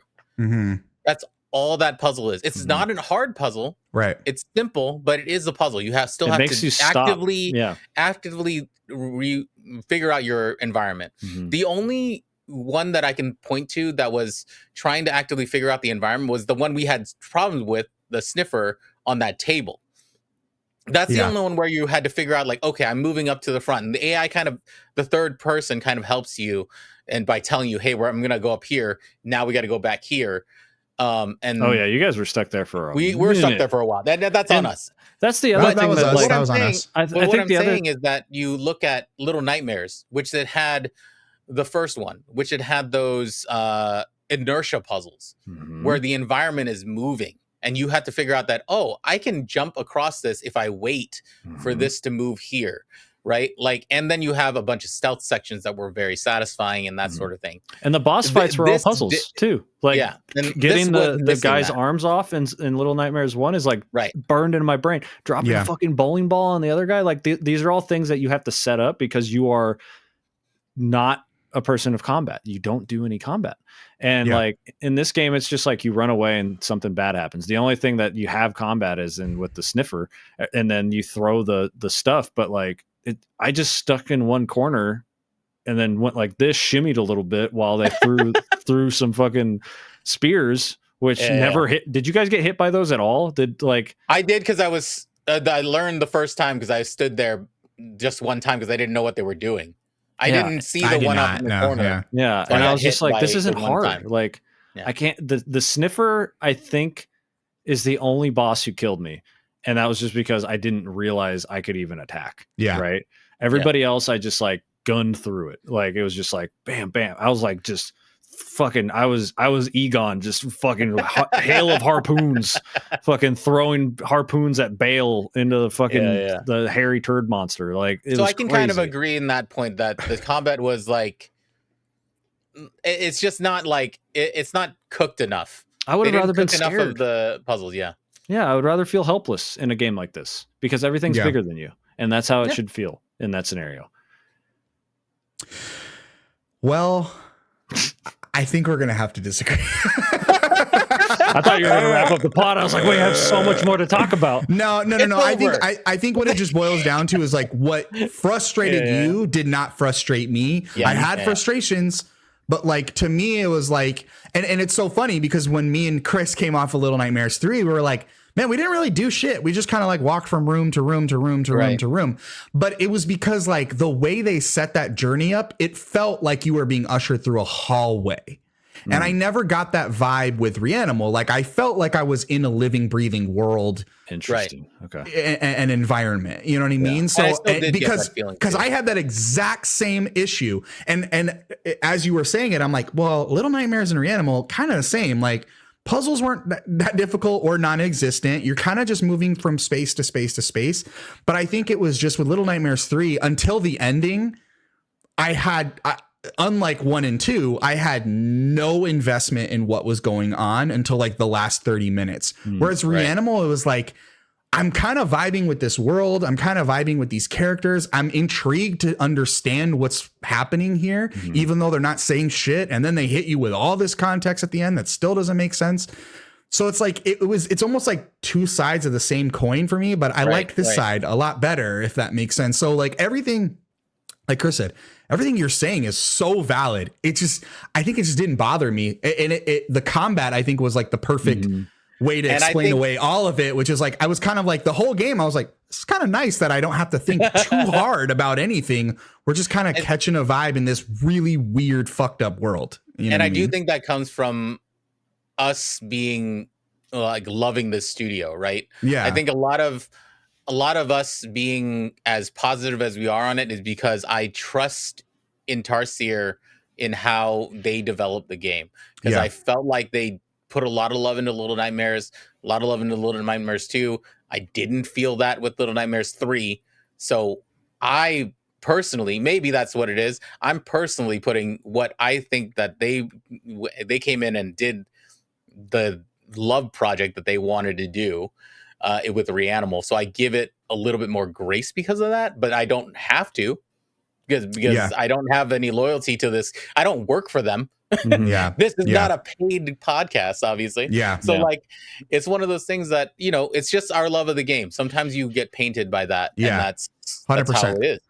Because everything you're saying, Eric, is like, 100%. 100%. Well, that's what's blowing my mind, is that I've only moved a couple decimal points on your score when you're agreeing with all the things that I hate about this game. It's one of those but things again, it boils down to like, but it didn't bother me. Like, there's games where I'm like, this is like, if I had as many moments as I did on those platforms, which again, it's a me thing. It's just, that was my experience. If that was my whole game, I'd be like, no, this sucks. Like, I don't like the way the AI is cooperating. It's not working for me, but I didn't have that issue. So like, even when you were talking about like, oh, homegirl wasn't doing shit, I'm like, well, I had like 3 circumstances where I got tackled and she saved my ass from a checkpoint. You know what I mean? So like, it's just, I don't know if it just comes down to it comes down to a lot of things, but I think it's just, sometimes I go into a game and I'm like, these things fundamentally bother me and hinder the experience. But with this, like the combat, it was one of those like, I'm like, it's not great. I like, is it life changing? No. Do I need it here? No. Is it hurting it? No, not at all. And I think that was everything in this game personified. Nothing like what was additive felt really additive, but what wasn't great didn't feel like a detriment, other than the fact that, like you guys are saying, like co-op should have been mandatory. There should have been no solo games here at all, because there were multiple times where I'm like, damn, I wish I kind of had a human partner. Not that the AI is like fucking it up for me, but like, it just, I felt like I would have been more like in this world if I had someone else like physically carrying the torch on the sticks. I mean, what's funny is like, I think I beat it the fastest, right? I had all these barriers and issues and all that, and I still beat it the fastest, right? I explored, I found some stuff. I didn't find any of the coffins, which I missed. None. I found one. I could have found one really early, but I didn't go far enough to the right. And I think if I would have, I probably would have been on the lookout for those, but I didn't even know they existed until after. After the game. That feels like such a big part of the. Yeah, maybe it should have been mandatory. Yeah. 100%. Maybe it should have been something you find in between zones that kind of flesh out the story a little bit. Yeah. No, it's just a situation where I'm like, all these things added up to a game I just do not like. And what's funny is I say this, I say this in my VOD, and it's this is my game of the year currently, because it's the only new game I play. Only new game. Nice, dude. Power ranking, dude. But it's sure as shit not going to be like Citizen Sleeper 2 and go post to post. I do want to go Beacon Pines. It's not going to be Beacon Pines for damn sure. Holy shit. That game's great. That's for another day. The thing I want to talk about is the boat, though. We all had issues with the boat. Like, did not like the boat. You get the harpoons. Not solo. Playing with Chris, it was great. It was great. Yes. I think it was awesome because it worked because they probably instructed you a little bit better. I got the harpoons. They say Only instructions they give you. Only instructions. And it's outside, worth noting, in the daylight. So you do not have the light. Another very important thing that it's bad game design is what it is. They give you the harpoons. They tell you hold X or left bumper, I believe is what it was, for Xbox controllers to arm the harpoon. That's it. And then release to throw. That's all they say. They do not say anything else. They do not point you in the direction. The fact that you have to actually hold? Well, I don't know if it says hold, but it just says press or something like that. But it just says those buttons. It does not say anything about aiming. Yes. It doesn't say you have to aim. And what it does is you turn around and the girl is just facing forward and you see the little circle on the mine and you press it and you throw it. And it's like, great. And then what you do is, because it's the way they designed it, is you go forward. Oh, and there's a creature. You do the same thing. Cool. No matter, as long as I'm facing forward with the boat, this is the language they're teaching me, because I do not see a lantern because it's bright out. Yeah. We do not see the fact that we're and you don't ever have to pay attention to it. Like, I personally never had to use, except for the grocery store, I never had to use the right stick and use the lantern, right? I was always able to see enough to go forward. Yeah. So it was never really a thing. I was like, function, and they didn't show, I didn't have that for a long time. And so the first two enemies they teach me, cool, throw it there. And then I turn and she's still facing the right direction. So we're facing forward. Great. So all the guys that come this way, cool, all dead. Then we get into the hotel. And I also want to point out that the point of Chris, he also caught onto this, and I was so excited because I heard him say it. He's like, they sure do that waterfall of people thing a lot, and then there's only like 2 people that come out of it. Yeah. And it's like, yeah, they do this thing where it's like, oh my God, did you see how many things died and like came out? And then it's like, it's one guy. I'm like, it's not scary anymore. Like, there's no, and then, then you go there. So I'm going down the thing. Cool. Throw the thing. I make a hard right. What the girl does is continues to look this, like, to her left. Oh yeah. She doesn't adjust. But I've been taught up until this point that as long as the front of the boat is facing the enemy, I can throw the spears, and it's not working. And then it finally clicks when I finally somehow get through that room and get to the next one. And there's the guys on the side. And I'm like, I have to aim this thing.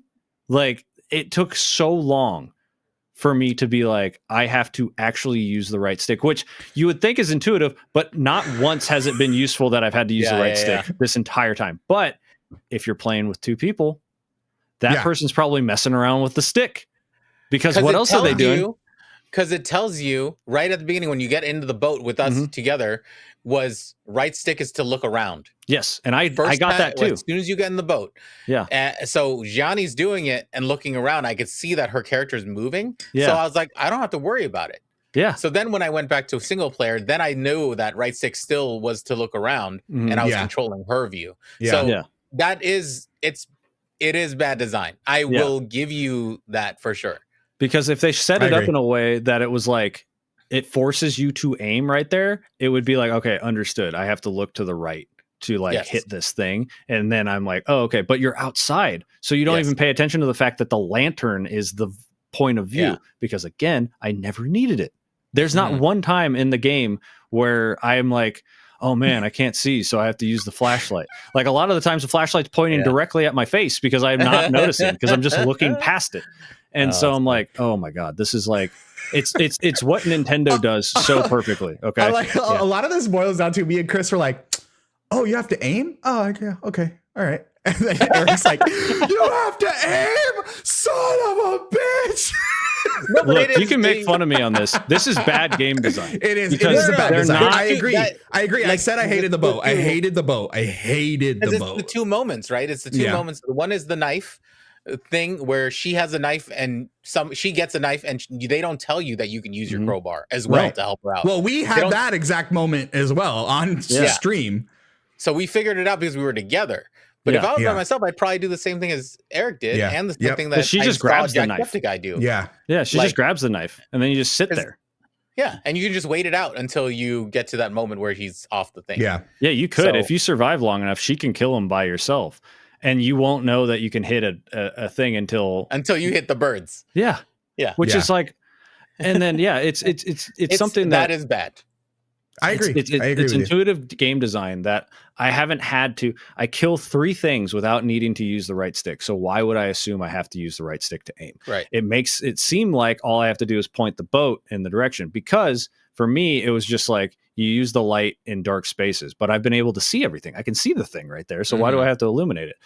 And it just was like, it was one of the many, many things that I was just like, this game design is so bad. This is a bad game. It's cool to look at, but it is a badly designed video game. And it's just like, there's no puzzles. You're just going from place to place. If there is a quote unquote puzzle, you're done in like 5 seconds. Like, it's not a, okay, let me listen to the music. Oh, let me wait for the inertia to roll through. Let me wait for the, like, you're not thinking. It's just like, grab gun, shoot thing, give me the key. Yeah. Oh, look, there's a key right there. Let me pick up the key. Oh, it unlocks the thing directly in front of me. Why was it even locked? Right? Like, it's that's the stuff where I'm like, the game itself, no sense at all. But what I would watch the fuck out of a movie about this. You take out all of the me playing thing, and I bet if I never played this game and I would have just watched Jacksepticeye, who had a perfect fucking playthrough, which infuriated me. Like, nothing went wrong for him, and it drove me nuts, because I was like, I ran into so many issues that were out of my control that, like, I bet if I would have watched that, I would have been like, yo, this game's dope. Did you see how cool that was? Like, all that stuff. But like, experiencing and playing it was such a slog for me that I was like so excited for it to be done. Like, that's where I got at the end. And it was crazy. And you completed it in 3 hours. I did. Yeah, you did the quickest. 3.5 hours. Yeah. It was crazy. I mean, that's a big point, is that if 3 hours feels like a slog, it's rough. From me, I play short games on purpose, man. Yes. Like, yeah, no, exactly. I get it. I wanted this game to be on the show this year for Short Game Long Talk. It is not coming near this fucking my other show. But I'm gonna stop now, and I'm gonna let you guys go back to loving on this game, and I will chime in and say, yes, that was cool. Just like I did. It's all good. It's all good. It's all love, baby. All love. Of course. Johnny, put a bunch of hearts here. Yeah, put up. Yeah, the heart. Yeah. We the get Valentine's the Day was last week. We 100%. Yeah, we 100% get the criticisms. I think it's just a difference in how it informed our experience, and I think it informed ours differently than it informed yours, and that's totally okay. There's a lot of games people love that I fucking hate. Red Dead Redemption 2. I'm looking at you, buddy. So it's like one of those things. I was like, you said that to the wrong guy. I'm like, get me on. I revoke my rights. Yeah. So like, it's cut out his audio. It's different strokes for different folks. Like, it's fine. I do really quick though. I wanted to. We'll skip that. I do have a question about a couple questions. What are we skipping? Wait, what are we skipping? I was just gonna not lightning round, but just real quick, just see what your guys' favorite monsters were, like the monster designs or whatever. Because I was curious on what your favorites were there.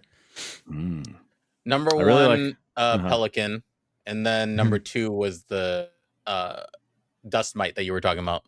Hairy turd monster. That's what I was calling him. He transitioned, because when you fall in the pit of potatoes, I was like, he's the hairy potato man. All right. He was pretty cool. Honestly, my fucking favorite thing were the goddamn Edgar suits that chased around in the beginning of the game. Yeah. Those things were sick as fuck. Oh, the slithering ones? Yeah, I called them Edgar suits. Yeah. Man. Those are they're pretty messed up. I loved that. The second it stopped being like Little Nightmares vibes, which was like right after the sniffer. Right after that section. Yeah, I was like, damn it, man. All right. Yeah. But yeah, I thought those guys were cool. Pelican's design is sick. I still think if it was a stork, the allegory would have been real cool though. Right. Yeah. Right, real cool. But yeah, I mean, all the designs are cool. Like, honestly, my least favorite design is the final sheep.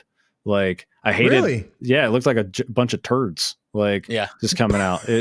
I liked the one where it had like the bones coming out of its arms, back. Yeah, that was the sickest one. Yeah, that was the sickest like one. Before it was done, like transforming. When it got shot a bunch by the tank, and then it just like exploded into a bunch of tendrils, and all of a sudden, I was like, this just looks like poop.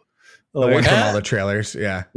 I liked that design. I liked the like half transformed sheep. And I thought the moment the back to back between the whale and the horse in the water, I just thought that was a really cool. The whale caught me off guard because it was the first like mega monster that wasn't trying to kill you. You saw the pig.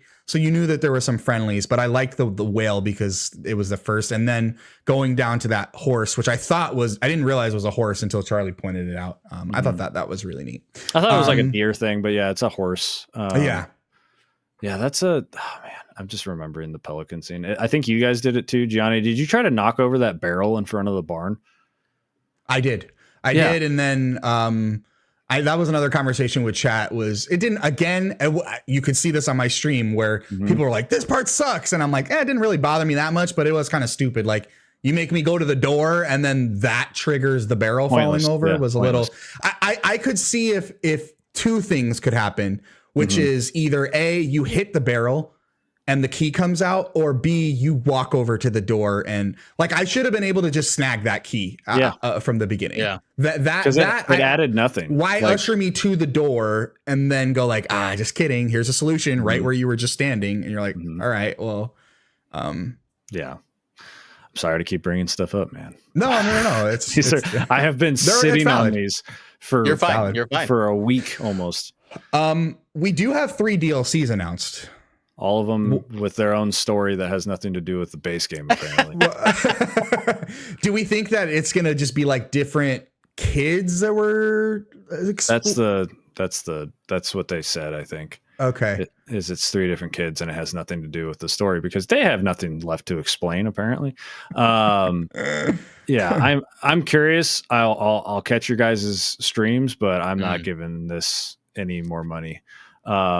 But I am curious how they are because I'll fucking say again, Tarsier concept art of what they showed for the first DLC, which is a burning schoolyard with a horse on in a pond or whatever. I was like, I don't know what the fuck is happening, but that looks cool as hell. Like, so I'm very curious there, but I'm going to sit back now and let you guys, because you're actually going to play it. Chris, are you looking for Reanimal 2? Are you looking for a new IP from Tarsier next? What do you think would make the most sense? Beyond the DLCs? Yeah, I kind of want them. I mean, this feels like it should be. I don't think it has the immensity that Little Nightmares had for the expanded story. So I don't think I'd be excited to see another Reanimal 2 because even though it is vague, this one did loop into each other, and we can talk about. It seems more self-contained. It's very self-contained compared to. There wasn't world building. It was just in that weird, it's in this loop, like you said, whereas like with Little Nightmares, you're in a boat the whole time. You're in like a submersible the whole time. And so when you leave, you're like, well, where the fuck else is there to go? Yeah. Right. And without you playing Little Nightmares 2, I don't want to ruin it for you. Yeah. Like it feels more in line with those 2 games together. Right. So the Reanimal doesn't feel like it needs, not that when you left Little Nightmares, it felt like it needed, but there was a huge world around you. This one especially doesn't feel like it expands out to more things, in my opinion. So I think the next thing I look for with Tarsier is a newer story, maybe revisit not designs, but revisit some of the puzzle making that you were doing before, because there are just great puzzles in 1 and 2, and then you can do something. It can be almost like perfect, you know? Yeah, I think they need to shrink it, right? Like bring it down a bit and make it that more condensed, focused, like make it more mysterious, but like enough to or where just fill it out. I think that's why like one of the two. One of the two. I think what Chris is saying is like, maybe there does need to be more, like even like the button switching puzzle there at the end. Like I clocked that hint like the 2-3 hours before when you're first on that island. I'm like, well, that's going to be something. And then you get up there and you're like, oh, I got to look down and get the thing. Right. Like, I think even more moments of that filling out the again, because like it didn't bother me that the puzzles were easy, but I wouldn't mind if, to Chris's point, like make it more of that Little Nightmares 1, Little Nightmares 2 in this same area. It would have added more to the gameplay element, Eric, that you're talking about. I personally like, I could see them maybe expanding more on this, because even like with Little Nightmares 1, you finish the game. The DLC for Little Nightmares 1, I think, is even crazier than Little Nightmares in terms of the ending. It's so good. So to the point where I was like, this could have been its own self-contained thing. Because Eric, to your point, you kind of leave the maw and you're like, well, now where do we go? Because you go on the lighthouse, right? Like you're like, holy shit, what is this? Like, where am I? And then the game ends, and you're like, what? Yeah. So I think there's that possibility for more after Reanimal. I just don't think we need it. No. If anything, I think the DLCs will be like, explain to me what those little freakazoids were in the well at the end. In this DLC, and I think we'll probably for real. We'll be fine. Those there. felt like I wish that like maybe you found they were all wearing the masks. Yeah, maybe you found some of those masks throughout the game, and there was like some you know like storytelling, some environmental storytelling around, and like something like that. Yeah, but like it felt so weird. I was like, what are the it was very strange. But I would be curious. Like I'm not going to buy it day one, but I'll listen to you guys. And now you know all my complaints, and if they fix them, but I'll tell you right now, I'm waiting for Little Nightmares 2 to go on sale, and that will be on stream like immediately. I'm going to do 1 and 2 probably in like 1 week, because it's Little Nightmares 2 is about the same length as Little Nightmares 1, or is it longer? It's longer. It's longer. Longer by a little bit. It's definitely longer. Yeah, it's longer by an hour or two. Good to know. If Little Nightmares 1 is like 3 to 4, then I want to say 2 is like 5 to 6, maybe 7. If you're, it's longer than Reanimal, I feel. That one's only 5 chapters, but I think each chapter is like an hour to an hour and a half, depending on. So, what do you guys think the DLC is going to be? Like, legitimate? Well, we've gotten concept art for the first one, which is the house on fire, and there's a horse standing on like an island. I put it in the run of show if you guys can see it, but yeah, I don't know if we're gonna see other kids, unless have they announced that? Yeah, it's 3 new stories with 3 kids. Oh, okay. I didn't even see the thing with the kids. It's literally like it's completely. They like literally have said it's like completely disconnected from. Because the vibe I got was each kid is somehow linked to one of these mega monsters, because as the girl is like or as the sheep is consuming the kids towards the end of the game, which I missed the first one completely, which that felt like a bummer. The hood getting eaten. Yeah, I completely missed so that. Far I was away, like, Charlie's like, oh, there's one left. I'm like, what? But anyway, I have a feeling that each of the kids is linked to one of those monsters, because when the sheep is consuming them, it seems to me like it's taking on the qualities of the different monsters that you've killed along the way. Are probably correct, because I'm looking at, now that you've put that theory in my head, there's a horse, which is one of the monsters, and there's fire. And what does the horse have? His face burnt off. So so I have that's interesting. I would rather play that game, how these monsters became, than I'm not going to buy the DLC unless it's like world class kind of thing.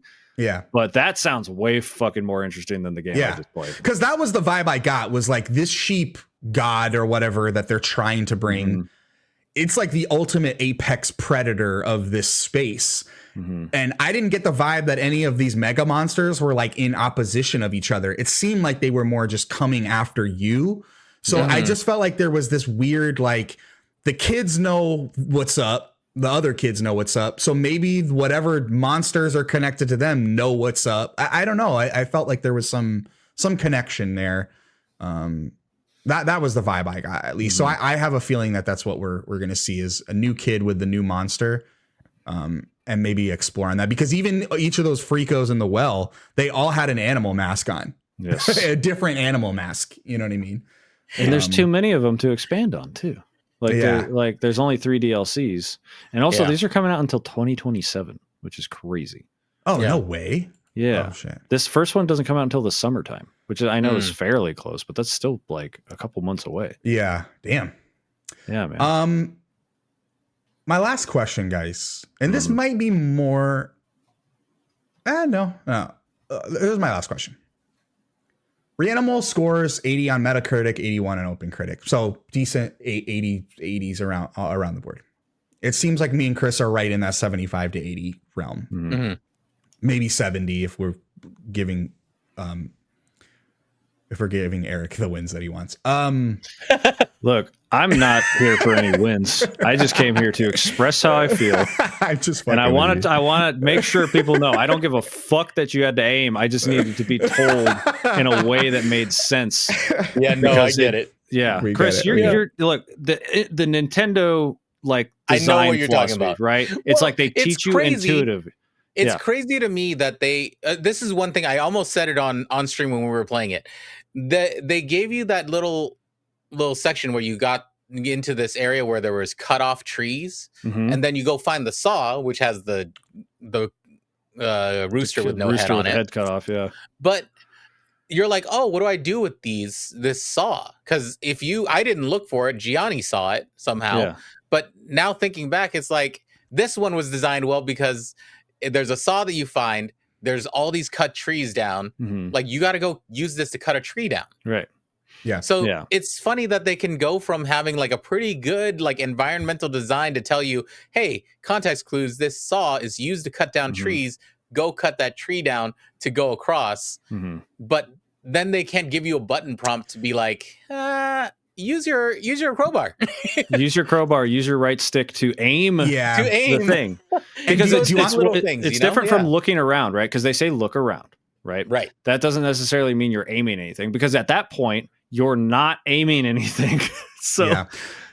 If you want my like harebrained like tinfoil hat conspiracy, is that Tarsier was going to make Little Nightmares 3. Mm. And I feel like that first section screams Little Nightmares 3. 100%. Everything after that is like, oh, it's Tarsier. It's their new step in their new direction.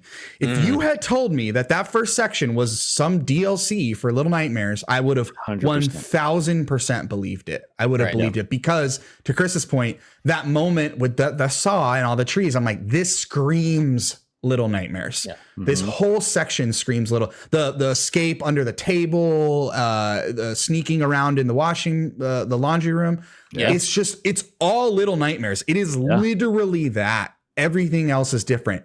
It felt great. To me, like I enjoyed it, but it felt disjointed. That is probably my biggest knock. Is that and that probably says a lot about the pacing of the game. Is it? Yes. It kind of feels like the game switches in a weird way. Well, yeah. I mean, what you brought up, right? The 3 DLC characters that are going to happen. It's probably going to be the horse. It's going to be the pelican, and it's going to be the dust mite thing, right? There's a reason the sniffer's not involved in that, because he's completely has nothing to do with anything else. He's completely just doing serial killer, ironing out dead bodies. Like he's hanging up the fat baby men. Yeah, he's hanging up the fat baby men, letting them drip dry, ironing out the guys and turning them into little Edgar suit snake things. You never see him again. It's all gone, except for the babies. The baby men, they're spread throughout because they're from the water, right? They're swollen, fat, gross things that are like bloated from the water. And it is interesting that you mentioned that. Like, he's not an animal. He's just a guy. He's a weird eldritch guy that does fit directly into Little Nightmares, like perfectly. Exactly. Yeah. My head canon with that one, to like let me explain it away to myself, and I'm sticking with it, is that those are failed experiments in trying to do what they're doing with the girl in this game. Interesting. That's like my harebrained head canon, is that this dude, the ice cream man, is in charge of like, I don't know, like harvesting them. I don't fucking know. But to me, it's like, it's Tarsier. Like, there's not a cut and dry answer. You go to Little Nightmares 1, and like 90% of the context that came from that game are all from YouTube videos and comic books. Right. You know what I mean? It's not from the game. So it's one of those things where I'm like, I think maybe doing the research and figuring it out outside of the game might be half the fun that I'm going to have with the lore of Reanimal. Yeah, and that's for sure. The quote unquote charm of these games is that they don't have a ton of answers. And I think that's what I was like kind of feeling at the end, is like that I personally didn't expect them to have a wrapped up answer, because they never did. Yeah, they didn't do that before. So I am using these context clues to pepper my enjoyment of the game, and that's where I'm at with it. Yeah. So my last question, and this is what I was kind of getting to a second ago, is so Reanimal sitting at an 80 on Metacritic, 81 on OpenCritic. Little Nightmares 1, 78 on Metacritic. Disgusting that's Little Nightmares 2, 82, the highest of the series. And Little Nightmares 3, 71. I guess my question is, like, is there a future for Little Nightmares in a world where Tarsier is its own entity and is now manufacturing these new IPs? Do we see more Little Nightmares games, and do we see more Reanimal? I think we kind of answered that question. I think it sounds like maybe not necessarily. I think this Probably formula is going to continue. Probably depends on the DLCs. If they go well, like maybe people just want that, maybe they pivot to what because Reanimal doesn't mean anything. Like, we don't know what it means. So they could just pivot to like, oh yes, this is a story of how people turn into gross animals, and here's some more fucked up animals we designed, and it doesn't matter if it has nothing to do with they can do that. Because if those DLCs are that, like you're predicting, which sounds fucking awesome, by the way, like I would be interested in that if it's like these gross little stories of like how they became the monster, right? And like what caused that. Hell, maybe you play as a horse and you get burnt, and then you eat, that's your alley right there. Yeah, apparently. But do we see? I guess the question for me as a mega fan of Little Nightmares, aside from Tarsier, not I know, Chris, we had a pretty gnarly experience with Little Nightmares 3. Like, do we think that with the towel is going to get hung up on Little Nightmares now, seeing like that Reanimal is reviewing decently well? I mean, it's the second highest rated game of those 4. Yeah. Do we think we see a little more Little Nightmares? I mean, I doubt any corporation that has an IP that's popular is going to not do it, right? Yeah. I highly doubt it. As long as Supermassive or whoever they contract to develop the next series or the next iteration of Little Nightmares, it can go on. Like, Little Nightmares is not, as we've seen with 3, it's not beholden to 1 and 2, right? It's essentially you can introduce 2 new characters and figure out another narrative with them that isn't looped in with 1 and 2 or 3, because 3 was very different than 1 and 2. Yeah. So I would not think that if Bandai saw success that they wanted out of Little Nightmares 3 and they have an idea and a studio that's willing to work within that type of design language, I wouldn't doubt that there could be a Little Nightmares 4. It's just a matter of if the audience is going to follow that with them, right? I think they have one shot. Yeah, I think they have a shot. I think they have a shot at it, but we'll see. It's one more shot. It's that's kind of where my head's at. Yeah. Because I think this is a very interesting space and this is why I asked this question, is because it's like, are we bigger fans of Little Nightmares, or are we bigger fans of Tarsier? And I think Little Nightmares 3 did not bode well for the future of Little Nightmares. So I think I agree, Eric. I think we see Little Nightmares 4, but if they mess it up, I think we're kind of in a space where it's like we're done there. But I think, that being said, I am so excited for what Tarsier does next, because like Little Nightmares 1, you play Little Nightmares 1, I think Little Nightmares is a good, even great game, but it's made way better in conjunction with the DLC and and number 2. I feel like Reanimal can have that same story. I think this is a good, in my opinion, we can build a good, possibly great. Yeah. Yes, it's a perfect launching platform for whatever they're going to do next. But they're going through the throes of creating a new IP, creating, they probably don't have the same budget that they used to, you know what I mean? So I don't know. I'm interested to see where it goes from here. My question is, can we get a little power ranking? Eric, I know you haven't played all of them, but Chris, can I get a little power ranking from you, my friend?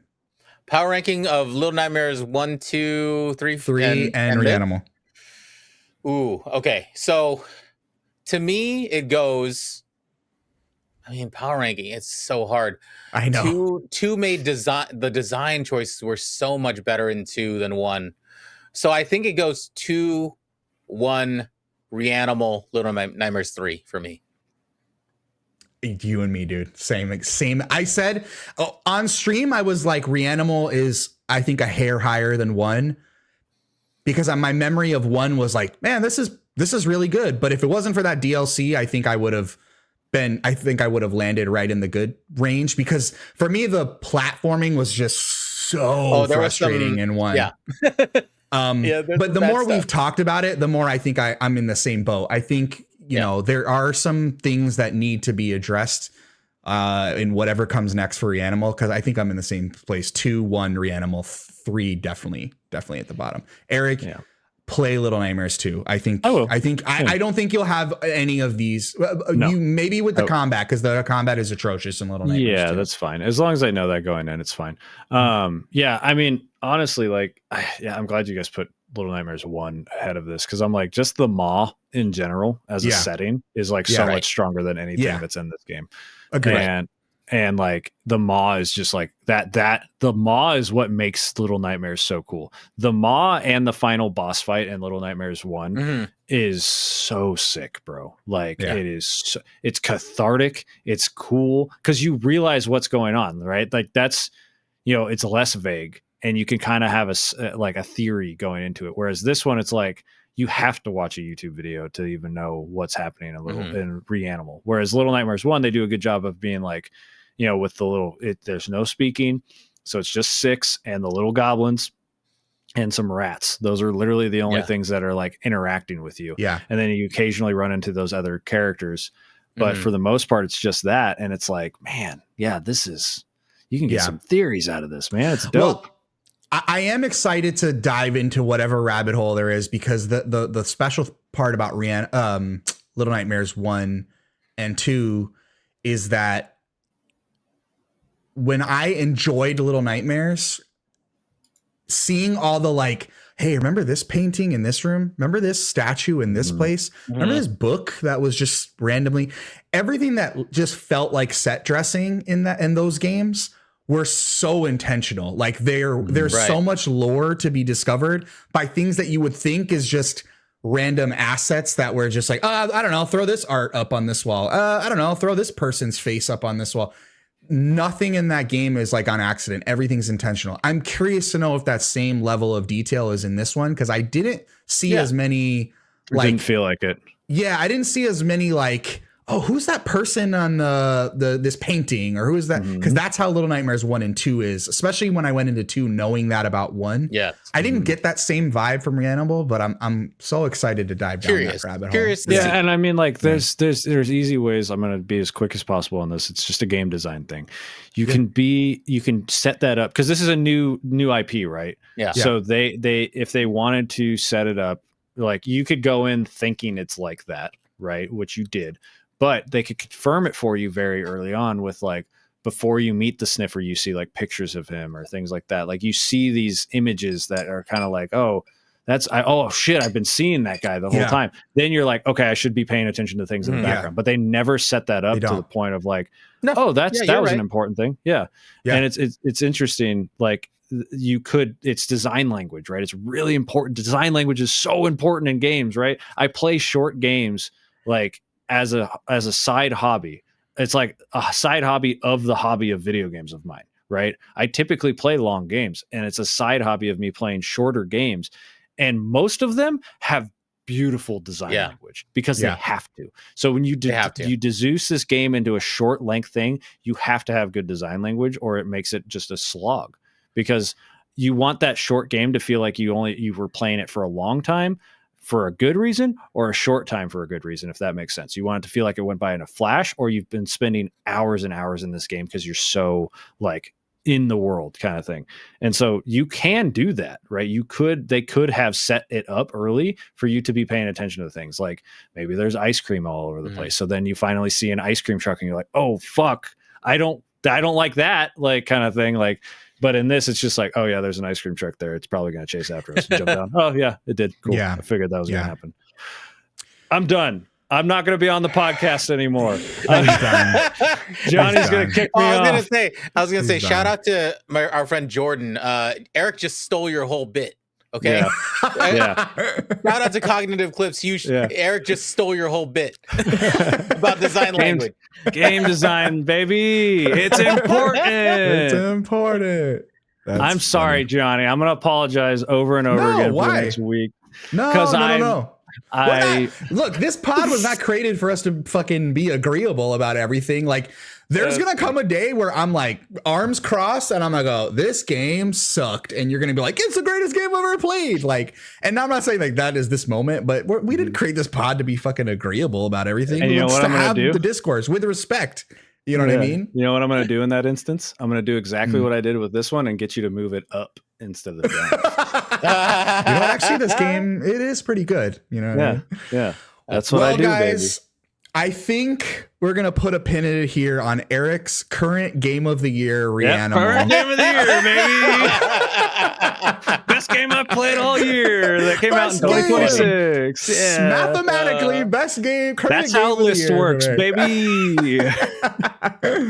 Oh my gosh. Well, I want to thank you. This was a really fun conversation. It got a little heated a couple times, but that's the point. Like I said, we don't have this pod to be agreeable about everything. We're going to disagree. Some pods you're going to hear us nod our heads in agreement every single bullet point, and this is just not one of those circumstances. I was excited as fuck for this game, by the way. I don't want to express that enough. Like, I had it on my list. I bought it day one. Like, And to that point, I was ready for this to be a 10 out of 10, and it didn't land that way for me. You know what I mean? But I still heavily enjoyed it. Heavily enjoyed it. But that's the point. We want to have differing opinions. We don't want you to just listen to a bunch of people go, yeah, all right. It's okay. We've been talking for an hour and 15, right? That was the plan, right? No one's gonna. Yeah, perfect. No one in the comments has made it this far because I started shitting on the game, and then they were like, "I hate this man." But if you're still here and you're like, "Fuck yeah, Eric, that he's got it. He understands." Go watch my VOD, because then you can watch me descend into madness as I play this game. Exactly. Well, guys, I got to get out of here. We have been doing this for a whole, we'll call it an hour and 15. We'll call it an hour and 15. Just Probably you cut out all my bits, and it's just the positive, and you'll be fine. Yeah. Chris, if you've watched the show before we close out, we always like to ask, where can the people find you? What do you got in the pipeline? What do you got coming up next? Chris, aka the Nerdlease. Well, you can watch me on Twitch at twitch.tv/the Nerdlease. On Tuesdays, Thursdays, and Sunday nights, I play indie horror. I play indie games and all kinds of variety stuff. We have a really fun community. Come hang out and play some games and stuff like that. I have YouTube videos I need to make, so you can find me on there. You can find me on social media at the Nerdlease pretty much everywhere. So. Awesome. And thank you so much for joining this review. First full on, second only Content Mill review, but first with a guest host. So we appreciate you jumping on as the subject matter expert on indie horror. So we appreciate you hanging out with us. Eric, aka Mr. the Human, aka Mr. the Human Plays. Where can the people find you? What you got going on? Mr. the Human, everywhere you can search me up, I'll probably come up. My big thing is, I always just like to say, join the Discord, corner of the internet, Discord, cody.pika.page, coti.pika.page. I'm not as good as Phil at it, but go join the Discord. We're all there. Chris is there. He's a very frequent attendee in our Discord. I always want to give Chris his flowers. This is his first time on this one. Yes. I would not be the content creator I am without Chris. If you've seen anything on my Twitch that you like the way it looks, that is because if you like the way I sound on Twitch, that is because of Chris and all his OBS plugins that he's sent me. All of the stuff he's our godfather of questions, and he answers all of us graciously. So I want to give Chris my flowers. That's what I'm going to, besides that, I'm going to probably be playing some cute shit pretty soon, like Poem and maybe some Crow Country. I got some stuff planned in between now and the next episode of Sunderfolk that I've been playing with Chris and his buddies. My buddies now too. I love them dearly. And that game's great. You can come hang out with the Taco Bell crew. I just got a girlfriend and she died immediately. It was not great, but yeah, go check that out. YouTube. We'll have the VOD. Chris has his perspective this time, and Johnny, what the hell are you doing, huh? What are you doing by the time this comes out? You going to be done with Dark Souls 2? I'm not. So you can find me on twitch.tv/JohnnyDeCross. So you can find me on YouTube. You can find me on Instagram. You can find me on Threads. You can find me on Blue Sky. You can find me on TikTok. You can find me anywhere you're at. I'm there as well. I am still playing Dark Souls 2 because it's a very long game. It's Spoiler a big alert. Boy. It's a very long game. I'm also trucking my way. Trucking is bad. We are making our way through Prey 2017 because we have another guest coming on the show. I won't give it away, but we got another guest coming on the show next month to do a retrospective review for the Content Mill for Prey 2017. So I'm also playing that as a little homework assignment on twitch.tv. So go make sure you check that out. And yes, make sure you go jump in the Discord. The homie Chris is in the Discord. Why wouldn't He you is. be in the Discord? Hey. So make sure you go join the Discord. Whatever you're interested in, we have a corner of the internet for you. So make sure. And if it's not there, I can make it. And if it's not there, we've added like so many extra Like 4 in the corners. last week. We're in like dodecahedron. It's going to be eventually just one big circle. It's going to be the smallest, like literally, you get the 108. It's going to be like a 179 degree angle. That is it. Yeah, that's the point. Exactly. Yeah. So make sure you go join the corner of the internet Discord, cody.pika.page. The link is in the description. Other than that, Eric, Mr. The Human, Chris, the Nerdlies, thank you so much for joining me with this 10 out of 10 game of the year contender. I apologize for everything and nothing. Other than that, that is all I got, homies. It has been an honor. It has been a privilege, and I shall see y'all on the next one. Peace. Goodbye. Bye. Bye. Johnny, don't kick me off the podcast.